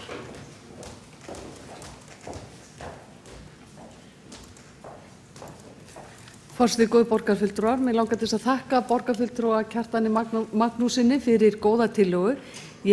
Mér finnst fara vel á því að við flöggum á strætisvögnum Reykjavíkur á tyllidögum. Það setur ákveðin svona hátíðarbrag á borgina og stemningu. Kostnaðurinn sem borgarfulltrúi Heiða Björk Hilmisdóttir nefndi hér 7 milljónir. Jú, þetta eru heilmiklu fjármunir, en ég velti fyrir mér þá á móti, þá er verið að eyða í alls konar markaðsátak hjá strætó, eins og til dæmis með einhverju slagorðum á vagnana sjálfa, hvað slíkt átak kostar og hvað kostar að merkja vagnana, hvort það mætti kannski draga úr því á móti til þess að geta samþykkt þessa tillögu og farið að flagga á vögnunum á nýjan leik. Ég held að það er bara mjög skemmtileg viðbót, eins og ég segi, svona við bæjarbrægin eða borgarbrægin. Þá hefur borgarfulltrúin Marta Guðjónsdóttir lokið að veita andsvar og þá svarar andsvari borgarfulltrúin Heiða Björk Hilmisdóttir.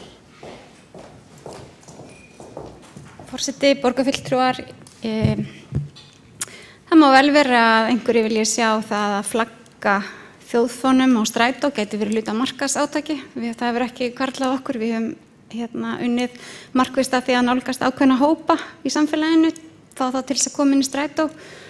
Merkt vagnana með slagorðum sem að markaðslega eiga að höfða til þeirra. En þetta er sent áfram til stjórnar strætó. Það kemur ný stjórn strætó sem fjallar málið.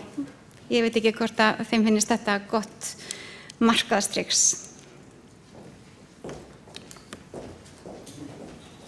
Þá hefur borgarfulltrúin Heiða Björk Hilmisdóttir lokið við að svara andsvari. Þá telst andsvörum lokið og fleiri hafa ekki hvast til hljóðs undir þessum lið.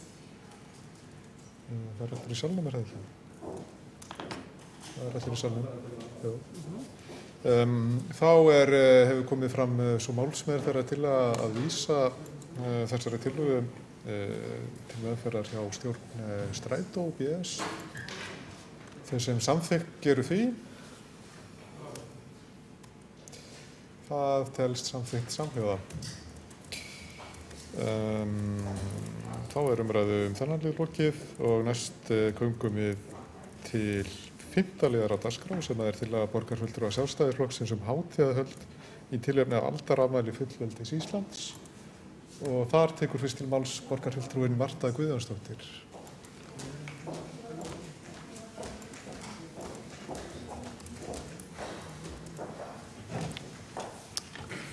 Forseti, góðir borgarfulltrúar, hér liggur fyrir tillaga efna til hátíðahalda í tilefni af aldarafmæli fullveldis Íslands. Og tillagan snýr að því að skólar og menningarstofnanir haldi upp á þessi merku tímamót og minnist þeirra á sjálfan afmælisdaginn með sérstakri dagskrá. Menningar- og ferðamálasviði og skóla- og frístundasviði verði falið að móta tillögur að dagskráni og leiða vinnuna.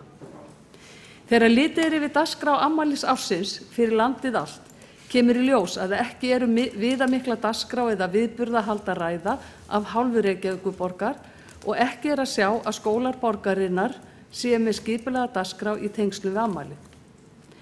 Það er við hæfi að Reykjavíkurborg, stærsta sveitarfélagið, minnist þessara tímamóta með eftirtektarverðum hætti og standi fyrir hátíðardagskrá í stofnunum sínum 1. desember næstkomandi þegar 100 ár eru liðin frá því að Ísland var frjálst og fullvalda ríki með gildistöku sambandslagana 1918. Tillagan liggur hér fyrir fundinum ásamt greinargerð sem að ég á vona á að borgarfulltrúar hafi kynnt sér og ég vona að tillagan fái góða umræðu og hún verði samþykkt hér í borgarstjórn í dag. Þá hefur borgarfulltrúi Marta Guðjónsdóttir lokið máli sínu og þá tekur borgarstjóri næsta máls. Forseti, ágæta borgarstjórn. Ég vil þakka fyrir þessa tillögu og rifja upp að Reykjavíkurborg gerir ráð fyrir því að taka á ýmsan hátt þátt í fullveldis afmælis hátíðahöldum eins og raunar kom fram í desember síðastliðnum. Það voru býsna margar stofnanir borgarinnar sem að sendu inn efni til fullveldis afmælisnefndar og fengu þar samþykktar sínar tillögur og oft styrk. Listasafn Reykjavík og Borgarsögusafni, Barnamenningahátíð og Reykjavík bókmenntaborg taka öll þátt í dagskrá aldarafmælis fullveldis á þessu ári og þetta kemur ágætlega fram. Jafnframt tók borgarstjórn þá stórhuga ákvörðun að kaupa elsta hús Reykjavíkur á fastlandi og setja upp sýningu þróun og upphaf byggðar í Reykjavík. Það var meðal annars með vísun til fullveldis ársins og því að 100 ára fullveldi Íslands er með ýmsum hætti þetta líka afmæli höfuðborgarinnar þó svo að kaupstaðarréttindi Reykjavíkur eigi út af fyrir sig sér lengri sögu og staðsetning Alþingis líka sem er nú oft það sem er talið skilgreina höfuðborgar hlutverki þó að það sé margþætt og við förum ekki yfir þá umræðu hér. Á 1. desember er gríðarlega mikið af viðburðum bæði á okkar vegum og síðan er þá hugmyndin að opna nýjan áfanga í Perlusafni sem er hluti af stóru hátíðarhöldunum. Það er nú ekki búið að upplýsa allt þetta en það verður gert þegar aðeins nær dregur en ég held að það sé ágætt að fara yfir það hvernig skólarnir koma inn í það eða hvort það verði einfaldlega gefið frí á 1. desember í tilefni fullveldisins og þess vegna ætla ég að leggja til að þessari tillögu yrði vísað til borgarráðs. Þá hefur borgarstjóri lokið máli sínu og borgarfulltrúin Marta Guðjónsdóttir veitir andsvar.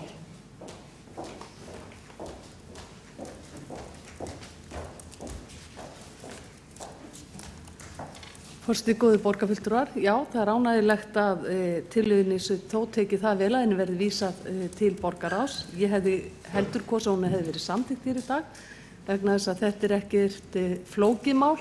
Þetta er spurning að fá skóla- og frístundasvið og menningar- og ferðamálasvið til þess að koma með tillögur það hvernig við getum gert sjálfan afmælisdaginn, fullveldis afmælisdaginn hátíðlegan og gert honum hærra undir höfði. Dagskráin er ansi rýr á sjálfan afmælisdaginn hvað varðar þátttöku Reykjavíkurborgar. Því að þegar ég fer yfir dagskrána þá sýnist mér að það sé bara einn viðburð að ræða í Árbæjarsafni með uppistandi maðra eldjárn. Þannig að ég hefði nú kosið að það væri meiri hátíð í bæ þennan dag og við myndum bæði flagga við allar okkar stofnanir og halda hátíð. Það snýst tillagan. Þannig að ég vona að borgarráð hafi það í huga þegar að þeir taka þessa tillögu til umfjöllunar og fái skólana með í lið með sér og börnin haldi upp á þetta með okkur hérna í borginni. Þá hefur borgarfulltrúinn Marta Guðjónsdóttir veitt andsvar við ræðu borgarstjóra. Þá berst andsvörum lokið sem og umræðu þennan lið.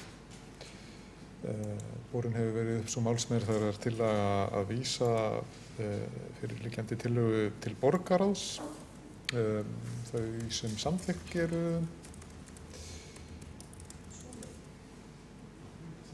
það telst samþykkt samhljóða. Þá förum við í 7. lið á dagskrá sem er umræðan málefni Vesturbæjar að beiðni borgarfulltrúa Sjálfstæðisflokksins og þar tekur fyrstur til máls borgarfulltrúinn Kjartan Magnússon.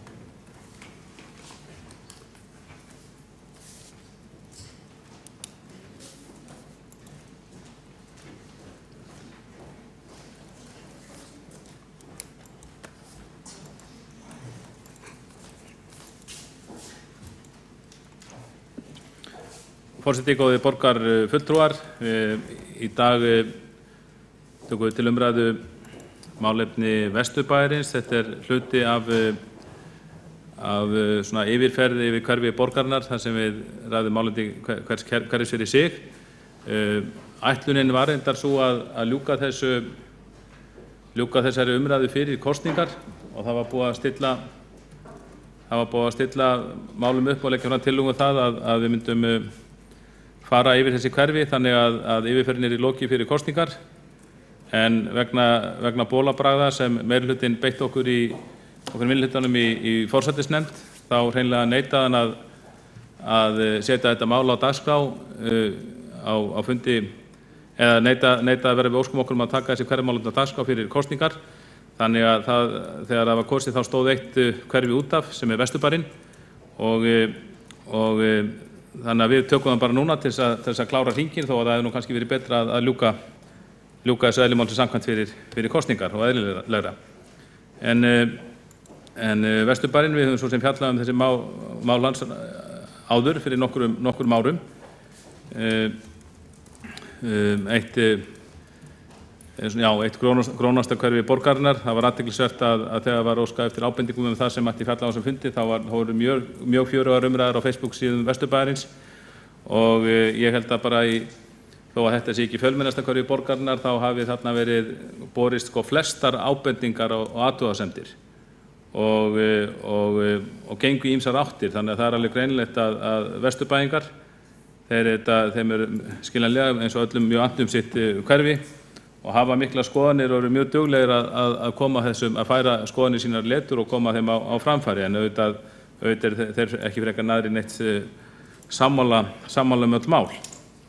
Og við byrjum á skipulagsmálunum að þau mál sem kannski ber hæst svona í umræðu í hverfinu, það er þessi skipulagsmál, en það er ýmislegt að gerast í þeim efnum í hverfinu. Þetta er það hverfi borgarna sem sennilega mest áhersla er lögð á þéttingu byggðar og vitna hér í orð Halldórssonar borgarfulltrúa áðan og Sjálfstæðisflokkurinn hlynntur þéttingu byggðar og ég held að flokkar séu það yfirleitt. Hins vegar þá verður maður núna eftir því sem byggingum fjölgar í hverfinu og þá opnum svæðin fækkar að það koma fleiri athugasemdir þetta. Fólk er einhverju leyti að verða kvíðið út af, ég held að margir séu ánægðir með þéttingunni sjálfu sér en þeir og teka fram þess ekki á mótinni en hvetja borgarar til að stíga næstu skref af varfærni. Það er alveg á leiðinni að við sjáum að það er að gerast að það og fara að byggja upp mjög myndarlega á sumum reitum eins og Héðinsreit, Steindórsreit sem er kallað Bíkóreit, Sífreitinum og jafnvel Káirreitnum, bara svo ég nefndi sem dæmi. Og margir sem hlynntir þéttingu byggðar, þeir samt eru hugsi yfir því og eru að átta sig á því að þarna er að koma mjög umsvifamikil uppbygging og auðvitað ekki allir að sáttur skipulagið, sumir mótmæla, aðrir eru hlynntir. En maður svona verður, og ég veit ekki nákvæmlega hvernig stigin standa en maður horfir á þannig, en maður finnur að fleiri en áður eru kvíðnir.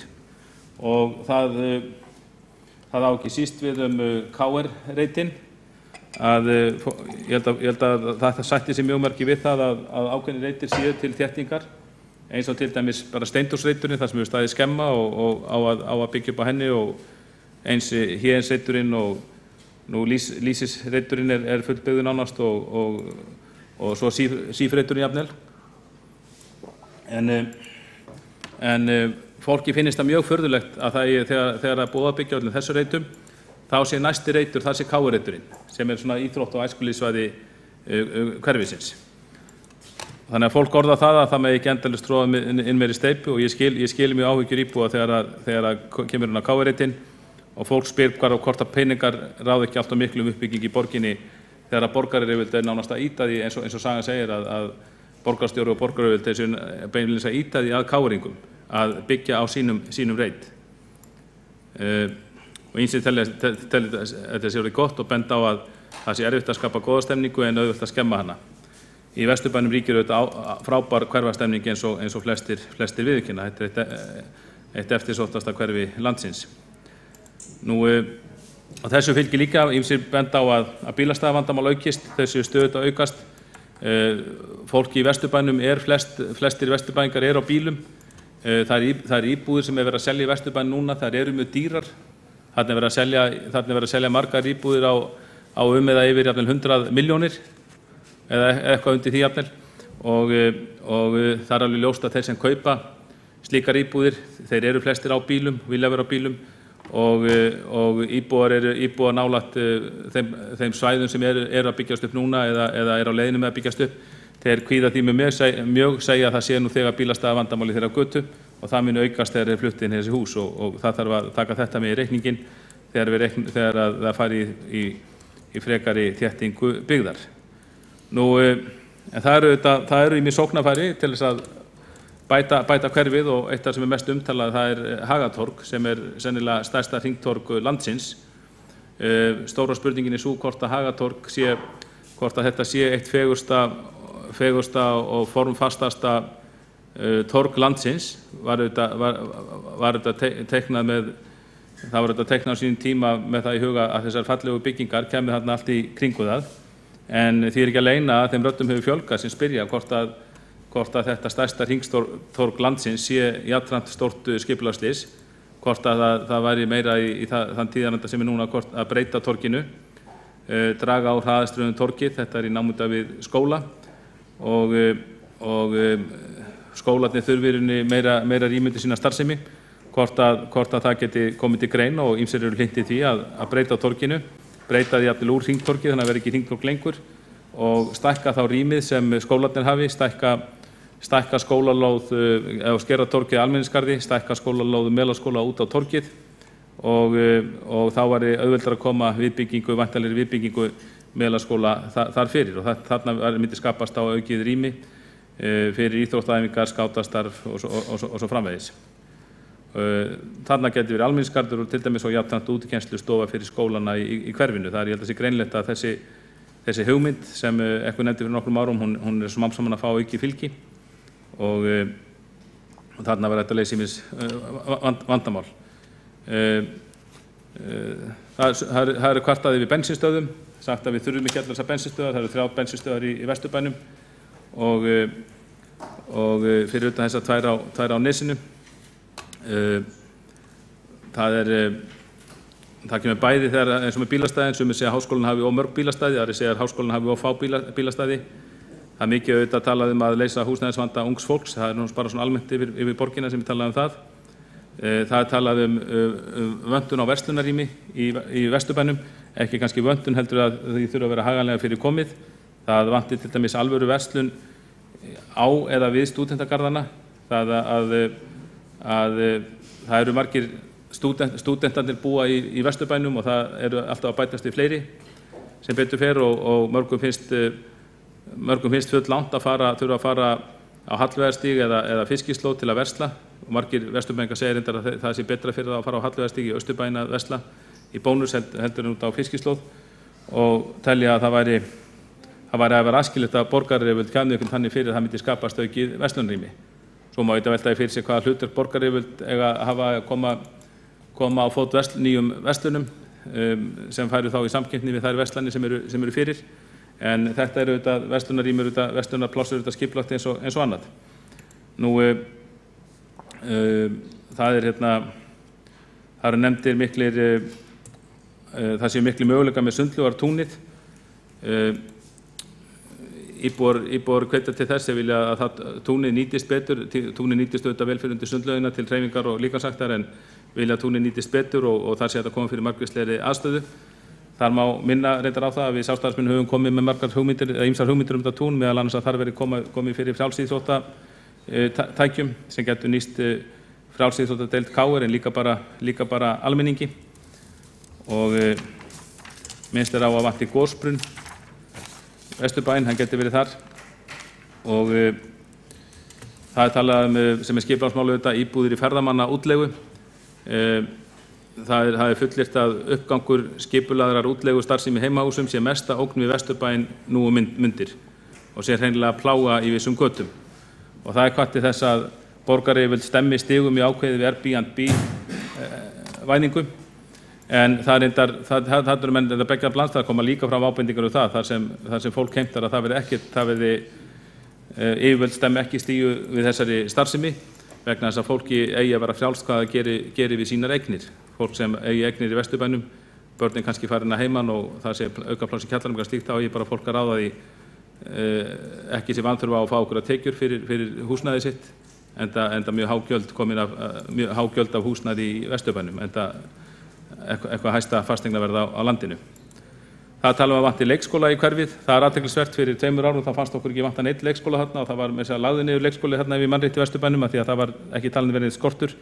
Nú er kvartað við skorti að það sé verið að koma börnum til dagforeldra í úthverfum, þannig að vanti leikskólarými. Kvartað við því að það sé ekkert útibú Borgarbókasafnsins lengur að finna í hverfinu. Það var lagt niður á sínum tíma, það var sérstakt Vesturbæjar útibú Borgarbókasafnsins, það var R-listinn lagði það niður á sínum tíma og fólk var út að Seltjarnarnes, en allt í lagi, það má auðvitað benda á að Þjóðarbókhlaðan sjálf er í hverfinu. Og svo er komið inn á mikið talað að þessi ófremdarástand í húsnæðismálum Melaskóla sem er auðvitað satt og það sé algjört ófremdarástand. Við höfum nú farið yfir það áður í borgarstjórn og við Sjálfstæðismenn höfum ítrekað flutt tillögur á vettvangi borgarráðs og borgarstjórnar að það verið farið í að hanna viðbyggingu við Melaskóla sem er ekki vanþörf á og því miður tillaga okkar þetta var afgreitt í júní fyrir ári, jákvætt í borgarráði, vísað til fjárhagsáætlunar en það var ekki króna hins vegar í hönnun viðbyggingar á fjárhagsáætlun. Við höfum svo sem rætt að töluvert hér.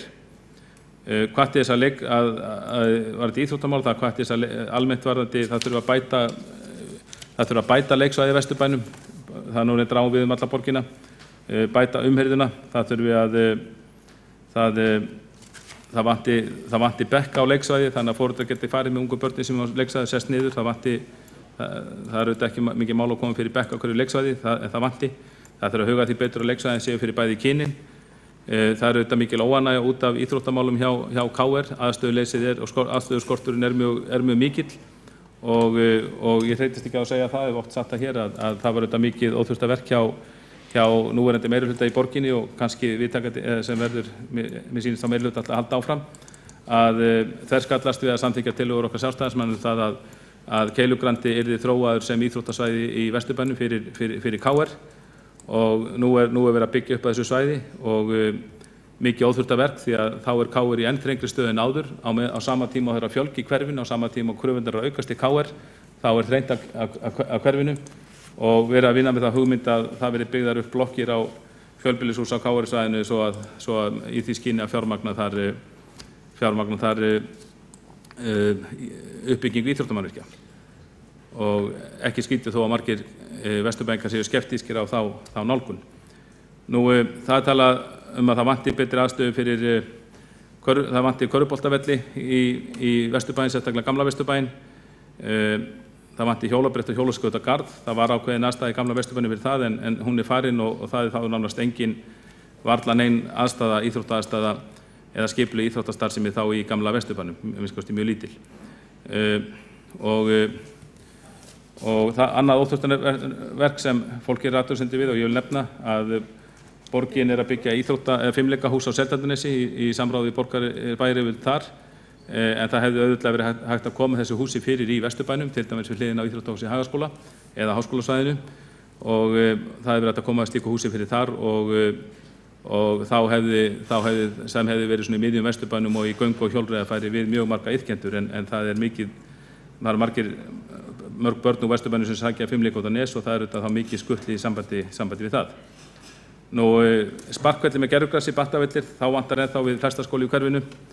Það er töluvert talað um að það vanti líkamsrækt við Vesturbæjarlaug. Vesturbæingar benda á að flestar laugar í borginni þær séu með samtengdar líkamsrækt í dag og það sé ótrúlegt að hana sé ekki að finna í Vesturbænum, og ég get ekki undir það. Við sjálfstæðismenn höfum ítrekað flutt tillögur um þetta, að það verið skoðað, og reynda fyrir nokkrum árum þá var það skoðað og voru gerð frumdrögatekningu líkamsræktarstöð við Vesturbæjarlaug. Það sem var gert ráð fyrir að það væri laug á neðri hæð sem myndi nýtast bæði sem kennslulaug og íþróttaæfingarlaug og svo laug fyrir eldri borgara og ungbarnasund og svo framvegis, en á efri hæðinni væri líkamsrækt, eins og til dæmis fólk þekkir út á Seltjarnarnesi við Seltjarnarneslaug. Og sú aðstæðurinn reis á Seltjarnarnesi, tillagan var komin fram áður frá Sjálfstæðisflokknum, en það var ekki gert í einu, þannig að þá eiginlega urðu Seltirningar fyrir til að byggja þetta við slíka aðstöðu við sína laug. En það er auðvitað ekki sem segir að þetta geti ekki verið við Vesturbæjarlaug líka, og ég hvet borgarstjóra til þess að við lögum þessa tillögu aftur fram í íþrótta- og tómstundaráðum daginn við Sjálfstæðismenn, og hvet borgarstjóra ef hann situr hér áfram að minnsta til þess að taka það mál til velviljaðrar skoðunar. Það er auðvitað ég taka fram, það er ánægja með ýmislegt í Vesturbænum, það er auðvitað, maður sér það á ábendingum að fólk veit hvernig stað að búa. Það er hjá fólki sem fylgist með því, þá mikil ánægja með garðyrkjusvið borgarinnar eða umhverfissviðið, að það hafi fallegum blómaskreitingum hafi fjölgað, til dæmis í miðbænum og við Hringtorg. Það minnast ýmsir á að vanti hundagerði í Vesturbæinn. Sumir segja að vanti, það tekið fram að vanti vínbúð í sjálft hverfið, sem væri svona göngufæri við flesta. Og sumir nefna að megi koma upp markaðstorgi við Sundlaug Vesturbæjar. Skólamálin, ég talaði um Melaskóla hér áðan, það er auðvitað eitt og annað sem á laga varðandi skólana í Vesturbænum og sérstaklega viðhaldið. Sýnist að töluverð mestuleitt ánægja með sjálfa skólana og skólastarfið, ekki síst leikskólana. Það vantar meiri, þó að meinta það vanti meiri tónlistarskóla í tónlistarkennslu í Vesturbæinn. Það séu langir biðlistar í tónlistarskóla hverfisins sem sé Dorimi, og bent á að þarna megi taka Seltjarnarnesi til fyrirmyndar, þar sem öll börn komist í tónlistarkennslu, og nefnd dæmi það að fólk hafi beinlínis flutt út á Nes vegna þess að það hafi ekki séð fram á að börn eru fengið tónlistarkennslu gegnum biðlistan í Vesturbænum og farið út á Nes og fengið tónlistarkennslu leið. Umferðarmálin, það er skorað á okkur að skoða umferðaröryggi barna í Vesturbænum heildstætt með tilliti til gangbrauta, bílastæðis og framvegis. Það eru miklar áhyggjur af Hringbrautinni. Miklar áhyggjur af Hringbrautinni, það hefur verið sýnt tölfræðilega fram á það að Hringbrautin er hættulegasti götukafli landsins. Það er að segja Hringbrautin frá Melatorgi að Sjónum eða að Grandatorgi eða Selstorgi eða það sem það heitir. Þetta sé hættulegasti vegakafli landsins, og ýmsir segja að það sé bara tímaspurning hvernig þarna verði fleiri alvarleg slys en hafa orðið. Slysatölfræðin er ekki þarna í hag, og sérstaklega það vanti öruggt göngusvæði við Hringbraut nálægt Vesturbæjarskóla. Við Sjálfstæðismenn höfum lagt til að þarna verði fundin örugg lausn, eins og hefur til dæmis verið fundin í mörgum öðrum hverfum, annaðhvort með undirgöngum eða göngubrú. Meirihlutinn hefur ekki verið tilbúin að fallast á það. Við hvetjum menn til að skoða það áfram. Að minnsta kosti þarf að grípa til aðgerða til þess að tryggja öryggi gangandi og hjólandi vegfarenda á Hringbraut. Það er töluvert hjólreiðar í Vesturbænum. Þetta er kannski það hverfi sem mest hjólað í borginni, og ýmsir hvetja til að götur verði endurhannaðar með afmörkuðum hjólastígum. Það er þrátt fyrir allt, það er verið að endurbæta ýmsar götur. Það er til dæmis verið að gera við bara Bræðraborgarstíginn í þessu töluðu orðum, endurbætur aðallega malbyggi. og hvatti þess að endurhanna göturnar leið og breyta þeim og að því að hjólastígana vanti. Víða erlendis þá sjáum við að það hefur verið að endurbæta og endurhanna mjög þröngar götur eins og eru í gamla Vesturbænum, en þar tekst það í mörgum tilvikum eins og bara í Kaupmannahöfn og Amsterdam. Það tekst mjög ofta að koma fyrir hjólastígum þó þeir séu ekki mjög breiðir en getast þó skipt sköpum. Og það er líka mist á það að fólk leggi, það sé alltaf mikið um það í Vesturbænum að fólk leggi ólöglega á bláhornum gatnamóta og skerði þannig útsýni bæði gangandi og akandi vegfarinda. Beðum kvartað yfir umferðarhraða á Mýrargötu og beðum alvöru gangbrautir þar að það séu almennilegar merktar og upplýstar með sebrum en ekki nánast ósýnilegar eða illsýnilegar eins og er núna. Ég sé að tími minn er á þróttum en það eru nokkrar ábendingar eftir en það er bara svo margar en það er allt í lagi. Ég held að ég hafi náð svona utan mestu og hlakka til að heyra hvað aðri borgarfulltrúar hafa til málsins að leggja. Þá hefur Kjartan Magnússon borgarfulltrúi lokið máli sínu og næst tekur til máls borgarstjóri. Forseta ágæta borgarstjórn, ég ætlaði að víkja að nokkrum atriðum varðandi Vesturbæinn sem er eins og hér hefur komið fram er gott og blómlegt hverfi, býsna rótgróið þar sem að margt hefur verið að þróast í rétt átt á undanförnum árum til aukinna lífsgæða. Ég ætla ekki að fara yfir hefðbundnar tölur eða yfirlit heldur bregða aðeins upp mynd af þessu hverfis borgarhluta sem að í raun skiptist í fleiri minni hverfi í daglegu tali. En aldursdreifing íbúa í Vesturbænum tekur mið af því eða endurspeglar það að háskólahverfi er að ræða. Þarna er mikill fjöldi af ungu fólki sem að hefur valið sér stað en aðeins hlutfallslega minna af eldra fólki heldur en annar staðar að meðaltali í borginni. Það eru sterkir skólar og sterkt félagslegt bakland í hverfinu og skólastarf með miklum blóma, mikil ánægja með leikskólana, frístundastarfið og skólana og þeir eru að vinna að geysimörgum áhugaverðum og spennandi verkefnum. Krakkarnir eru mjög virkir í öllu frístundastarfi og skapandi starfi alveg sérstaklega en það er líka rétt sem nefnt er að það er mikil eftirspurn eftir því. Frístundamiðstöðin er í mikilli sókn eins og annars staðar í borginni. Það er mjög mikil ánægja með frístundaheimilinu í Vesturbæ 96% sem er einna hæsta hlutfallið í borginni og ungmennaráðið er öflugt og kröftugt og hefur verið með ýmsa nýbreytni sem að önnur hverfi hafa jafnvel tekið upp. Þjónustumiðstöðin var sameinuð fyrir nokkrum árum. Það gekk vel og ekki margir sem að fundu fyrir því nema þá í jákvæðan hátt. Þjónustumiðstöðin hefur sérhæft sig á ýmsum sviðum og staðið vel að sínum verkefnum. Við höfum verið að breyta upp á þeirri nýbreytni að vera með aukna heilsueflingu fyrir eldri borgara sem bætist á við sundleikaumin og annað en kraftur í KR er eins og vítamín í val og önnur slík verkefni nýbreytni þar sem að íþróttafélögin eru að koma inn í það að vera með skipulaða heilsueflingu fyrir eldra fólk og þetta er samstarfsverkefni í hverfinu. Það eru líka félagsmiðstöðvar fyrir eldri borgara, öflugt íþróttastarf fyrir börn og unglinga. Eitt af nýju verkefnum er að búa betur að fimleikum í samstarfi við Seltjarnarnes á svæði Gróttu og það verkefni er núna í fullri framkvæmd. Það er heilmikil uppbygging sem að tengist hverfinu eins og hér var komið inn á bæði í götum og endurnýjum götulýsingar, malbiksframkvæmdum sem að hafa verið meiri en undanfarin ár og það verið töluvert malbika á götum í sumar. Það er líka verið að þétta byggð á býsna mörgum stöðum og menningarstofnunum hefur verið að fjölga á svæðum sem falla undir Vesturbæ. Stærsta nýbyggingarsvæðið er í Skerjafirði. Þar eru fyrstu áfangarnir vonandi að fara í gang kannski á næsta ári. Þar er verið að vinna rammaskipulagi og kjölfarið verið unnið að deiliskipulagi sem að vonandi kemst í auglýsingu með haustinu.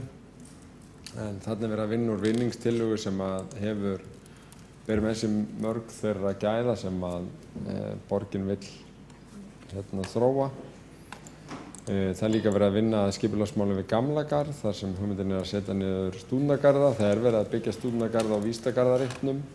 þar sem líka verið að byggja frumkvöðlasetrið Grósku sem geysilega spennandi framkvæmd. Náttúrulega nýbúið að vígja Veröld, hús Vigdísar og verið að fara af stað með hús íslenskunnar eða hús íslenskra fræða. Búsett er að byggja á Keilugranda 1 og þar verður líka lýðheilsusvæði sérstakt fyrir hverfið sem borgin kemur að. Eins og hér var nefnt þá hefur KR verið með áhugaverðar hugmyndir að þróa reitinn. Það er beinlínis rangt og röng framsetning að borgin hafi haft þar frumkvæði. Það kemur frá KR og ég held að það sé jákvætt og þar hefur í raun bæði fyrir 10 árum svo aftur núna verið settar fram hugmyndir þróun og þetta hefur fengið býsna góð viðbrögð í umhverfinu. Þetta eru uppi áhyggjur eins og alltaf þegar verið er að þetta byggð en þá er bara að mæta þeim og fara í vandaðan feril og ég finn ekki annað en að það sé fullu vilji til þessi á félaginu og þeim sem þetta véla þar. Þetta gæti orðið mjög skemmtileg hverfismiðja og prjónast í raun við þar sem fyrir og það er líka hugsunin. Við höfum verið að þrýsta á landhelgisgæslureiturinn sem á höndum ríkisins komið til uppbyggingar. Þetta er nú orðið meira en 5 ára löng saga en vonandi gerist þetta á endanum. Það verið að klára uppbyggingu við Grandaveg. Hinum einn á Steindórsreit að þá voru hugmyndir íbúðir og hótel en nú búið að leggja inn fyrirspurn að þetta verið hreinn íbúðareitur eða hreinn íbúðareitur, ekki með hóteli og við höfum fagnað því því að hugmyndin að þarna verði íbúðir í ódýrari kantinum, kannski fyrir ungt fólk og ég á von á því að við munum heyra meira af þessum hugmyndum á næstunni. Það er líka verið að skoða Héðinsveitina áfram, annars vegar fyrir hótel og hins vegar fyrir íbúðir og síðar á þessu ári þá gætu þau plön skýrst eitthvað, trúi ég, en þarna verið að rýna byggingamagn og fleira. Á Grandanum að þá er búið að breyta deiliskipulagi við á Alliansreitnum og hann fyrir að fara á sölu. Það er fróðlegt að sjá hvað þróast þar. Þar gætu verið atvinnuhúsnæði en líka íbúðir. Það verður að byggja á Nýlendureitnum og við bíðum enn eftir upphafi framkvæmda við Vesturbugt sem verður mjög spennandi að sjá. Þetta er blandaður reitur félagslega líka en líka skemmtilegt atvinnuhúsnæði og klára svolítið uppbygginguna þarna í Vesturbugtinni. Það verður að opna nýja sýningu Sjómannasafnsins næstu helgi. Það er verið að framkvæma við Vesturbæjarskóla og við erum að huga nýrri Hverfisbækjastöðu Örfirisey. Það verður endurnýja skólalóðir í gamla Vesturbænum og ýmis viðhalds- og átaksverkefni. Það er rétt að það þarf að huga að endurbótum á skólum bæði Mela og Hagaskóla. Og síðan erum við með áformum brú yfir Fossvog í samvinnu við Kópavogsbæ. Á Grandanum að þá var Marshallhúsið opnað í fyrra og þetta strax orðin ákveðin svona perla í borginni. En það er líka fjölmörg fyrirtæki og ýmsir veitingastaðir sem hafa verið að hreiðra svo á Grandanum og núna síðast Grandi Mathöll sem frábær viðbót og ég bendi borgarfulltrúum á að heimsækja ef þeir hafa ekki þegar gert það. Vesturbæingar hafa verið duglegir að velja flott verkefni í hugmyndaleitinni Hverfið mitt og kjósa þau síðan og það eru fjölmörg slík verkefni sem að koma til framkvæmdar í sumar. Þetta var auðvitað algjör hraðyfirferð, það var þetta að dvelja við mjög margt í Vesturbænum en ég vona að mér að þessi svona hraðyfirferð bætist auðvitað við nýlegan íbúafund sem var í hverfinu og þar heyrðist ekki betur en að íbúar í Vesturbæ verið miklum sóknarhug fyrir hverfið sitt og borgina í heild. Takk. Þá hefur borgarstjóri lokið máli sín og næst tekur til máls Skúli Þór Helgason, borgarfulltrúi.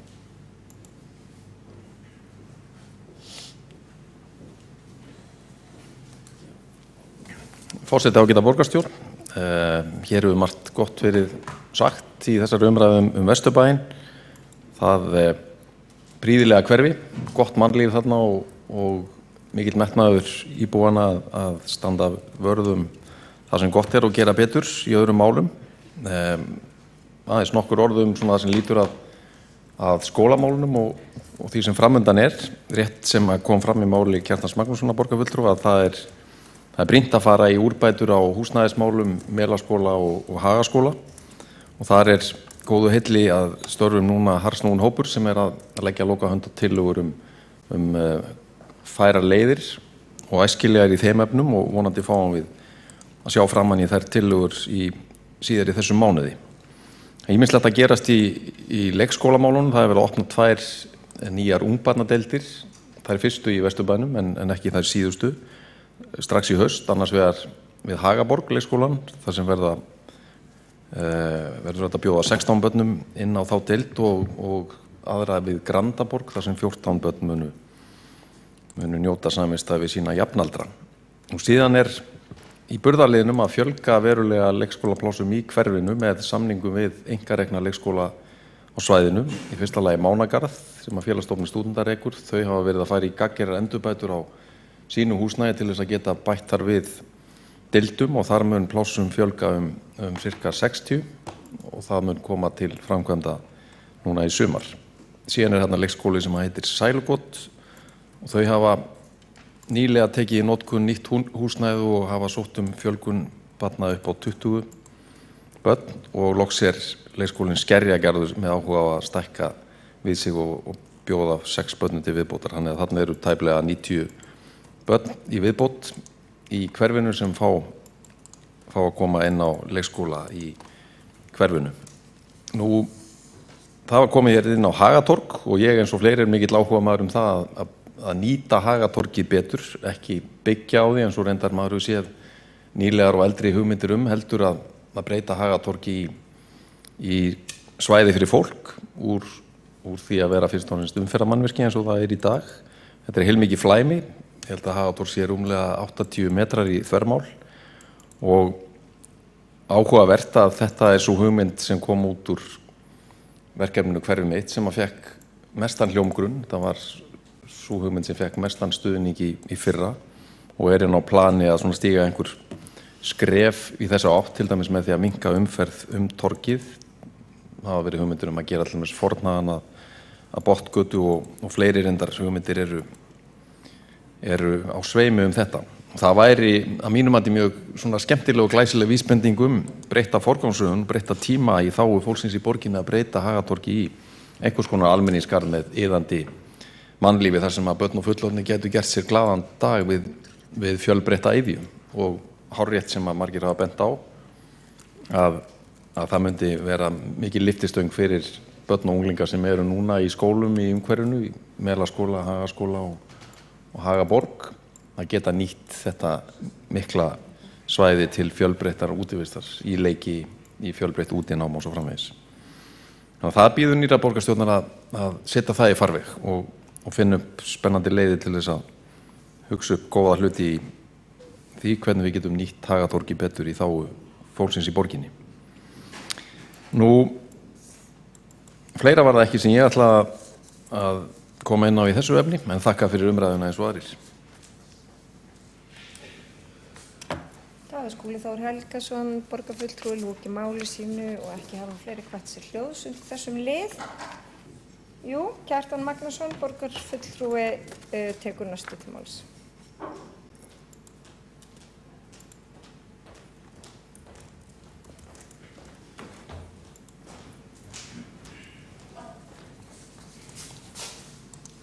Forseti, góðir borgarfulltrúar, þakka fyrir þessi innlegg frá borgarstjóra og formanni skóla og frístundaráðs.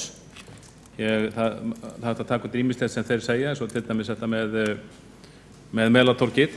Ég held að þetta sé dæmigerð hugmynd sem kemur fram að það sé rétt að breyta því og fekk miklar mótbárur í fyrstu, en hún er nokkur ára gömul þessi hugmynd og eftir þessum rauninni hún verður eldri, þá finnst mér fleiri lítast betur án og þá mig líka að það það væri mjög ákjósanlegt og það þyrfti að auðvitað vanda sig og hafa mikið samráð það við íbúana á hverfinu að skoða með hvaða hætti var hægt að breyta hringtorginu þannig að þetta flæmi færi úr því að vera umferðarmannvirki þar sem hægt að aka frekar hratt í eitthvað það sem kallar á hægari akstur og hefði för með sér hægari akstur og væri að þjóna hverfinu betur eins og við höfum rætt almenningsgarður, útikennslustofa, eitthvað slíkt. Þannig að þetta gerir mislegt og skiptir bara miklu máli að vel takist til.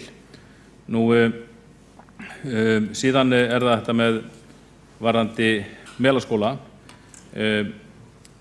og það verður bara að segjast eins og að þar hefur meirihlutinn staðið sig mjög illa kjörtímabilinu. Það hefur legið fyrir allt kjörtímabili að það þyrfti að bæta úr húsnæðisvandræðinu þar og það ríkir nú alveg hreinasta ófremdar ástand og ég hvet borgarfulltrúa þá sem halda áfram og líka þá sem taka við til þess að heimsækja eins og skóla borgarinnar, heimsækja þessa skóla þar sem þarf að bæta úr eins og til dæmis Melaskóla og Háteigskóla að skoða þessa skóla og átta sig svona á þörfinni vegna þess að ég alveg viss að þeir hefðu ekki látið það mál dankast eins og þetta mál vandræði Melaskóla hafa bara verið einhvern veginn, þeim hefur verið frestað á þessu kjörtímabili.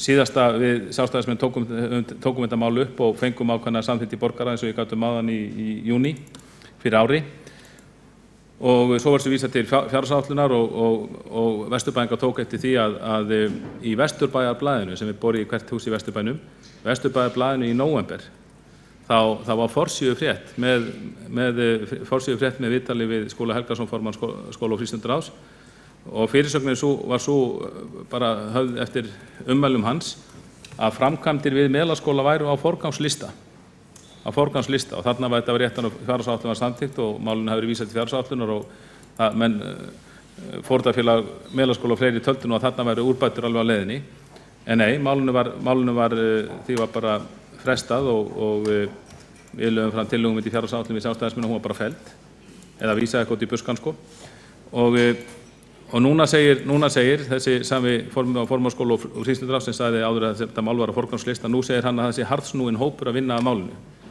og þetta held ég að við má gera meirihlutanum góð ráða því ég held að mér sýnist flest benda til þess að hann haldi áfram að láta svona mál ekki bara verið í einhverri meðferð mánuðum saman í einhverjum hinum þessum hópum. Þetta eins og með verkmenntina sem við ræddum hér áðan að það hægt að finna ýmis dæmi mál sem allir eru sammála þurfa að leysa og það tekur einn hópurinn við af öðrum.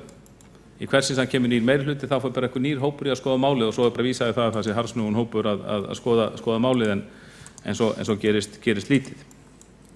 En sem sagt en áðan þá ég ætla að fjalla hér að fleiri hluti sem ég tókst ég koma til skila áðan út af tímanum og það hefur umræðið síðustu daga umferðarteppur í hverfinu. Umferðin er að aukast, byggðin er að aukast, það fleiri umferðarteppur til dæmis vegna sjómannadagshátíðarinnar helgina sem var í nokkra klukkutíma. Mjög margir töldu að þarna hefði betri umferðarstýring á borginni getað gagnast vegna þess að Sæbraut var lokað og allt of lengi og allri umferð beint gamla Vesturbæinn og Vesturbæingar kunnu borgaryfirvöldum litlar þakkir fyrir það að fá alla þessa umferð gamla Vesturbæinn sem teppaði raunni umferð þar og hverfið í nokkra klukkutíma. Það líka fundið að því sem víða fundið í öðrum hverfum að grænir blettir séu ekki nógu vel hirtir, götum og gangstéttum sé illa við haldið og nýjastæðin breyting á Birkimölnum er umdeild. Hún fól meðal annars í sér þrengingu. Ég held að flestir séu mjög sáttir við að framkvæmdin átti sér stað vegna þess að þarna þurfti svo sannarlega endurnýja gangstéttir og það var gert glæsilega og bætt við hjólreiðaakrein sem var svo sannarlega þörf á. En þrengingin þarna hafi kannski verið hönnunarslys að því að löngur myndast þegar strætó stoppar og þessi röð nær fljótt út á Hringbraut og teppir umferð og getur valdið slysahættu á Hringbrautinni sem ég held að sé töluvert til í þessu en fólk þá ekki eitt sátt þetta. Þetta er bara umdeilt atriði, má þó að minnsta kosti skoða þetta. Og það er líka að gera athugasemdir, það nokkurra gamla mál þegar Hringbraut var þegar að gangbrautarljósin hjá Félagsstofnun stúdenta voru færð sem skapar teppur inn í Hringtorgið, Melatorg, en þá gera athugasemdir við þetta. Nú það hvatið þess að Hringbraut verði ekki þrengd sem auðvitað gæti gerst ef eitt tilbrigði borgarlínu kemur til framkvæmda, þá ef að borgarlína kannski færi allavega vestur í bæ og út að sjó þar og þyrfti þá aðra akreinina, þá þurfti að þrengja hringbraut. Vesturbæingar ekki hrifnir af því, held ég. Það hvatt til þess að Geirsgata verði sett við Mýrargötu í stokk, einnig Kalkofsvegur. Það töluvert talað strætó, það greinilegt að margir vesturbæingar þeir vilja taka strætó en finnst leiðakerfi ekki vera nógu gott. Finnst vanta tengingar frá Grandanum eða þar sem verslanirnar eru, Bónus og fleiri verslanir, frá Grandanum inn og beint inn í 107, þannig að íbúar í 107 gætu tekið strætó í þær verslanir sem eru ódýrastar og aðalverslanir í hverfinu. Einnig töluvert kvartað yfir að vanti strætótengingar frá Skerjafirði út í KR, Skerjafirði út í KR, og einnig það vanti bara strætóferðir frá Vesturbænum, til dæmis á Landakotsspítala og austur eftir Hringbraut og Miklubraut eins og var hér einu sinni. Skerjabraut umdeilt mál, það er samt ljóst að ýmsir vilja skoða Skerjabraut eða hvetja til þess að brú sem nái yfir Kársnesi, hún verði einnig höfð fyrir bílaumferð. Það er töluvert talað umferðarvandamál á Hringbraut og Grandanum helgar, þar séu ungir ökuþórar í hraðakstri og spyrnukeppni og þetta séu mikið ónæði. Þetta auðvitað kannski lögreglumál sem hefur verið erfitt eitthvað að ná utanum, en þarna sé líka slysahætta vegna þess að margir ökuþórar þeir fari á staðinn og fari þá Hringbrautina og það er töluvert straumur af unglingum og jafnvel börnum sem fara yfir Hringbrautina á kvöldin og lenda þá þar í hættu. Kvartað yfir því að gönguljósin á mótum Hósvallagötu og Neshaga sjáist ekki nægilega vel frá bílum sem ekið vestur Neshagan og ætla upp Hósvallagötu. Kvartað yfir því að Furumelur sem sé 30 km hraða, sem er 30 km gata, það sé ekki miklu hraðar og sérstaklega bent á það að eftir að Hósvallagata var þrengt fyrir nokkrum árum og einnig Birkimelur daginn, þá hafi umferðin aukist Furumel. Þetta er dæmigert það að það er gata þrengt og það verður meiri umferðin götuna við Furumel sem er auðvitað þannig sem meiri íbúagata heldur en Birkimelur. Og það er óskað eftir hraðabungum þar. Það er sagt að nýlega hafi verið þar ekið bara í vor hafi verið ekið á 2 ketti þar með stuttu millibili. Nú, það er þakkað fyrir spegil sem var þó settur nýlega á horn Furumels og Hringbrautar. Það var sagt að það hefði verið snögg og góð þjónusta hjá borginni að fá hana spegil og mjög ánægjulegar viðtökur og almennilegheit hjá þeim væntanlega starfsmönnum umhverfissviði sem komu því í kring. Það hvatti þess að hjólastígar við norðurströndina séu bættir og aðgreindir. Það vanti að nú þegar komnir flottir hjólastígar sumstaðar, þá vilja allir fá það allstaðar og það þurfa að laga hjólastíga þegar sem í Vesturbæingi hjóla mikið bæði við norðurströndina og einnig á sunnanverðu nesinu. Það kvartaði við veggjakróti, leiksvæðum ekki vel haldið við, vantar bekkja á róluvelli. Það er talað að vanti í Litlaskerjá, við Fossagötu vanti gangstíg og götulýsingu, sérstaklega á þeim stað þar sem krakkar eru teknir upp í skólabílinn. Þarna eru hverfi sem nota þjónustu skólabíls og það sé ekki góð aðstæða fyrir börnin og allt of mikið myrkur sem fara í skólabílinn á veturna. Laga fótbolta við Skeljagranda, hann sé orðinn að flægi og göngustígur milli Lyngheiðar og Tómasar mjög illa farin. Vantar Grendagámi í gamla Vesturbæinn, ég held að sé nú vera að vinna í því. Og síðan er minnst á það og ýmsir sem taka undir að fæstir í 101 postnúmerinu séu með innkeyrslur eða bílskúra og kaupa rafmagnsbíl séu því útilokuð fyrir þetta fólk sem vilji gjarnan kaupa sér slíkt. En þarna er þó að vísu, ég veit að það er til að í gangi að Orkuveitan er að skoða þetta eða að skoða hvort það sé hægt að tengja við ljósastaura og tengjast rafmagninu þannig. Nú, þegar maður dregur þetta saman eins og ég segi, þetta er hverfi sem ég held að fólk kunni mjög vel að búa í og þarna er mjög margt í lagi en þarna er líka mjög margt sem þarf að laga og stærsta máli ef maður getur dregið eina setningu sem menn þurfa að gæta sín á er að þarna er yfirvofandi þétting byggðar og töluverð fjölgun sem er bara mörguleiti af henni góða en það þarf þá að styrkja innviðina, hvort sem við erum að líta til skólamála, íþróttamála, leiksvæða og svo framvegis til þess að hverfið geti með góðu móti tekið við þeirri fjölgun sem mun vonandi eiga sér stað þar á næstu árum. Það er enginn á mælindaskrá móti að vera að nota hinnar mínútuna þinnar? Það er enginn á mælindaskrá eftir eða vilt? Já, ok. Já, þá telst umræðu þennan lið málefni Vesturbæjar lokið og við göngum til 7. liður á dagskrá. Þar eru fundargerðir borgarráðs frá 17. maí og fundargerð borgarráðs frá 24. maí og 27. og 31. maí og undir fundargerðinni 24. maí 24. liður sem viðauki við fjárhagsáætlun 2018 og við þurfum að staðfesta það. Þannig að þau ykkar sem styðjið viðaukann við fjárhagsáætlun 2018 gefur merki. Einhver á móti. Það samþykkt með 9 greiddum atkvæðum og 6 sitja hjá. Það 8. liður á dagskrá. Þar undir eru fundargerðir forsætisnefndar frá 1. júní, íþrótta- og tómstundaráðs frá 11. og 25. maí, mannréttindaráðs frá 22. maí, menningar- og ferðamálaráðs frá 14. og 28. maí, skóla- og frístundaráðs frá 9. og 23. maí, umhverfis- og skipulagsráðs frá 16. maí og velferðarráðs frá 11. maí. Það hefur enginn hvatt sér hljóðs undir þessum lið, telst honum þá lokið og þá eigum við eftir að lesa upp bókanir, ganga frá þeim, en áður en að það gert þá langar forseta að þakka ykkur öllum kærlega fyrir mjög áhugavert en líka einnig afkastamikið kjörtímabil í borgarstjórn. Það eru mörg ykkar sem eigið eftir að kveðja. Þetta síðasti fundur borgarstjórnar og ég þakka ykkur öllum fyrir vel unnin störf. Stundum höfum við tekist á hérna. Það eðli stjórnmálanna og lífsins alls að tekist á hugmyndafræði en við erum þó öll sammála það verkefni að gera alltaf betur fyrir almenning, fyrir borgarbúa og gera Reykjavík betri stað til þess að búa. Mér langar að nefna sérstaklega þá borgarfulltrúa sem að kveðja. Við erum að fara að fjölga í 23 borgarfulltrúa.